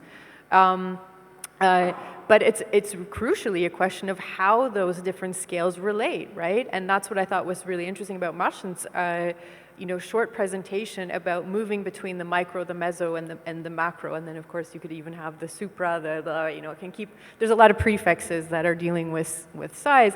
But the point is, like, what is that movement between the two? And that was very interesting to hear you explain to a lay person like myself about the general principles underlying the granular synthesis, about this bottom-up composition. There's a lot to talk about thresholds. I would love to. I'll bother you at the bar later about that. But it's just to say that I think we really need to be wary about thinking about planetarity as the top-down. That is precisely the perspective of modernity in a way, right? That you're confusing the model with reality. And although models are extremely useful and we need them, I think what's important to note here is the way you use the model and bring it into space, test it, embed it, make it empirical, and you keep moving between the two. So in that way, there's a synthesis between the abstraction of the model, the separation from empirical reality, and the experiment itself. And I think that's what helps us move away from this too simple dichotomy, oh, the map isn't the territory, therefore the map is per se equal, whatever. It's like, this is too simple, right? And yes, in one extreme, certainly from the European perspective, cartography has been used in extremely violent ways, precisely because it's overinflating its own reality, right? Whereas I think this movement to me is much more fruitful and interesting, right? Like how do you, because you're essentially doing a scalar shift every time you're going to Berlin at home, doing your little I always think it's like a Puppenhaus, you know what I mean? This like dollhouse, because we did a model for our show as well. You know, same thing. It's like playing dollhouse, very fun, and you're like the master, you move around everything, but in reality, that's not how it works, right? There's like gravity, there's experiences, so I think it's the bigger question for me is how do you move between the model and the reality? That to me is absolutely fascinating, and there's a lot of work to be done in that interstitial space so that you're not putting this false binary between the two. I think this is a very crucial aspect also from the measurable to the experiential. How do you actually navigate the situation of something that you could technically measure, and you even develop tools to zoom into an everyday phenomenon which you cannot experience in direct contact, but you're able to actually theorize it. Like you cannot hear a single sound grain. At a certain point when that grain becomes a cloud or a conglomerate, it becomes visible, it becomes audible, it becomes experiential, it enters a different sensual realm. How do you navigate this? And what was interesting to me, and I don't know how intuitively I approached this, but I thought it was a problem that I wanted to address, was how do you work in a model and make decisions within a model and then scale that into a real, let's say, physical world, Cartesian space experience. But I had experience working with a model because I was given a rather large model of the Kunsthalle, which occupied my whole room in Berlin. So I could actually, spending a bit of time, I could actually really like project myself into that model, and that model became a real world, like in a Philip K. Dick kind of experiential, like I was in that model, and through imagining I would walk through that room and would like shine lights through that, and then imagine the light would actually be sound, so the sound would travel that way, that edge would filter or cut the sound. It nearly functions as a resonance filter, like this, you know, like you would open, this is like a door or a wall, and I would really like move around in that and scale it back into the space. And now we have photos of the exhibition, and for the catalog we juxtaposed photos with sketches I had made, photographs I took of the model of the Kunsthalle, Xeroxed them, like printed them out in a copy shop, then went back into my little studio at home and cut those Xeroxes apart and reassembled them, made photos again, presented them to Kunsthalle and said, this is what I'd like to build. And then the wonderful team here was like, this might maybe rather be a little expensive, but this we might be able to build, let's see. So Bilge, the architect who actually was the medium, the mediator between model and experience, the measurable or thinkable and the experiential, helped actually constructing and building these things. So I think this navigation, and this is also something that I find very crucial in your work, that you address this as not a problem, but something to work with, to play with artistically, to scientifically like make, problematize. And yeah, I had one last thing which I wrote down, but this is a whole, I mean, this is not just a seminar. We're like, I think we're really scaling up time here, and we want to hear Marcin. We want to hear the granular synthesis too. Like, we want to experience it. If that's what you're going to be doing in the concert. That was one thing I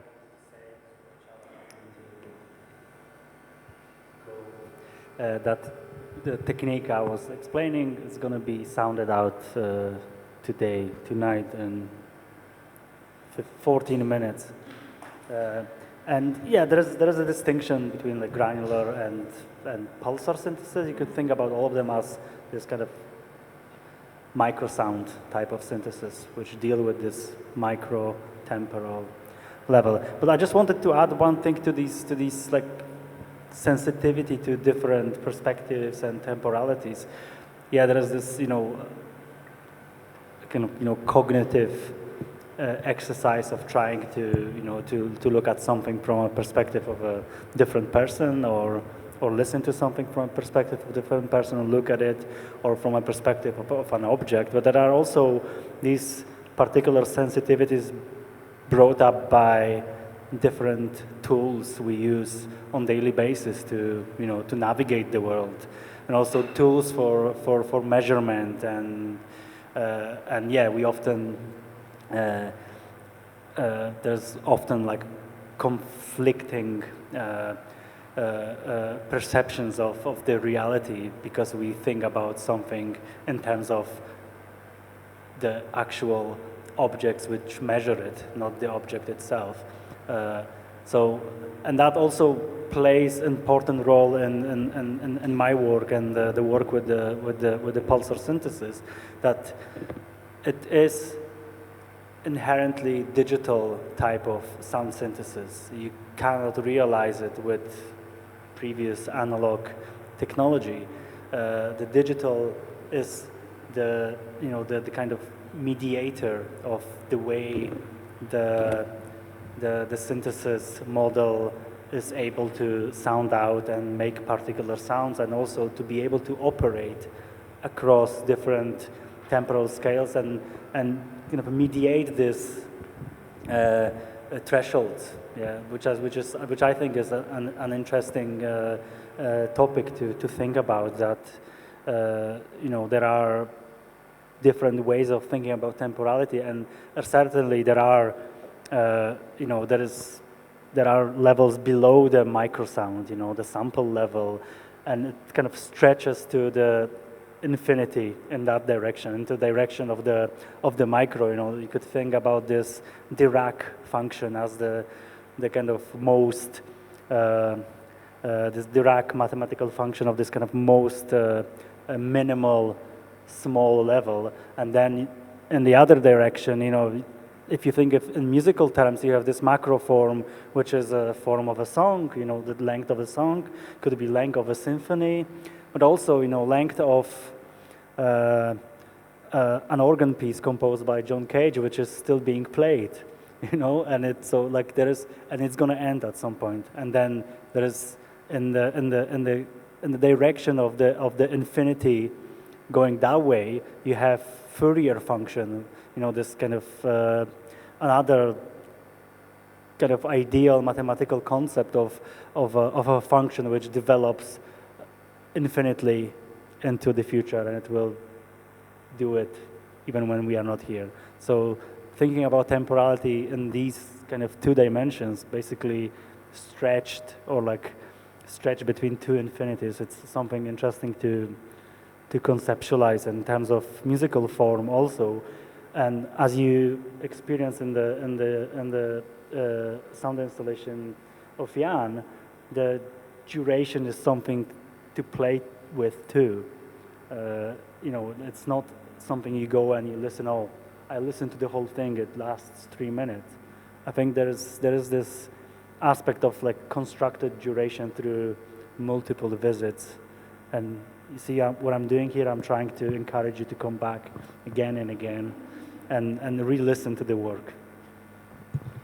Everybody says that we have to stop, but I don't want to stop before Patricia tells about the last project, what we were talking about. I really want to hear some words, because what we started here was, I don't want to use the transdisciplinary all the time, but in the proposal, what I have experienced, you are bringing the geometry and the somehow also acoustics all together for the new projects, what you want to exactly do, what you criticize, like scale, micro, and the micro.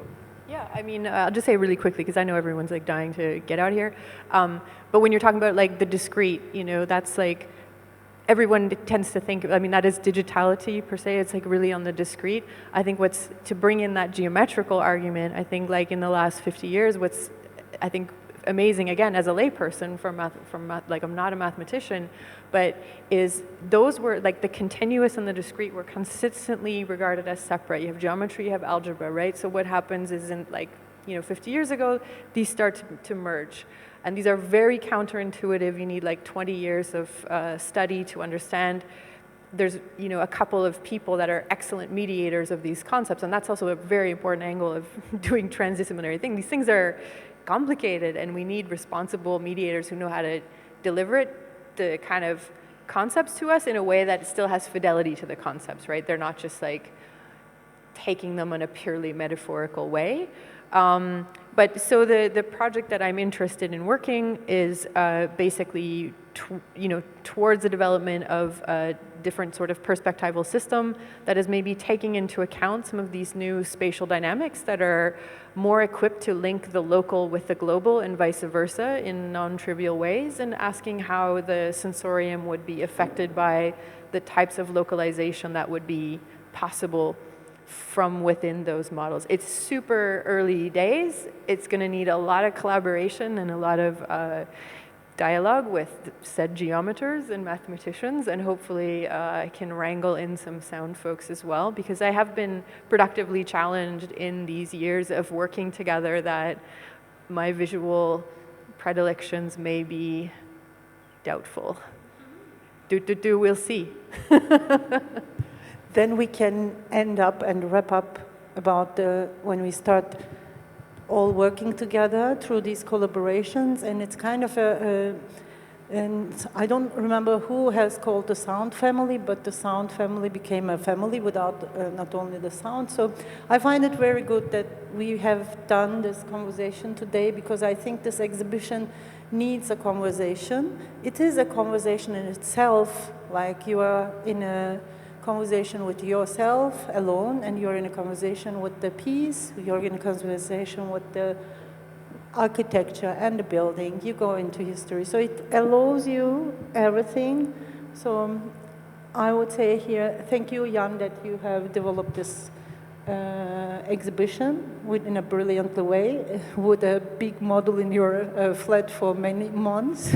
So, and I want to thank you, all the collaborators, all the makers of this exhibition, not only collaborators with you, Michael, you, Marcin, but also the mind collaborators as you, Gascia, you, Patricia, and you, Nina. And I think that's a good wrap. Thank you all the team also to... Yeah, because now we all invite you to actually experience Marcin's performance in the exhibition itself. Yeah.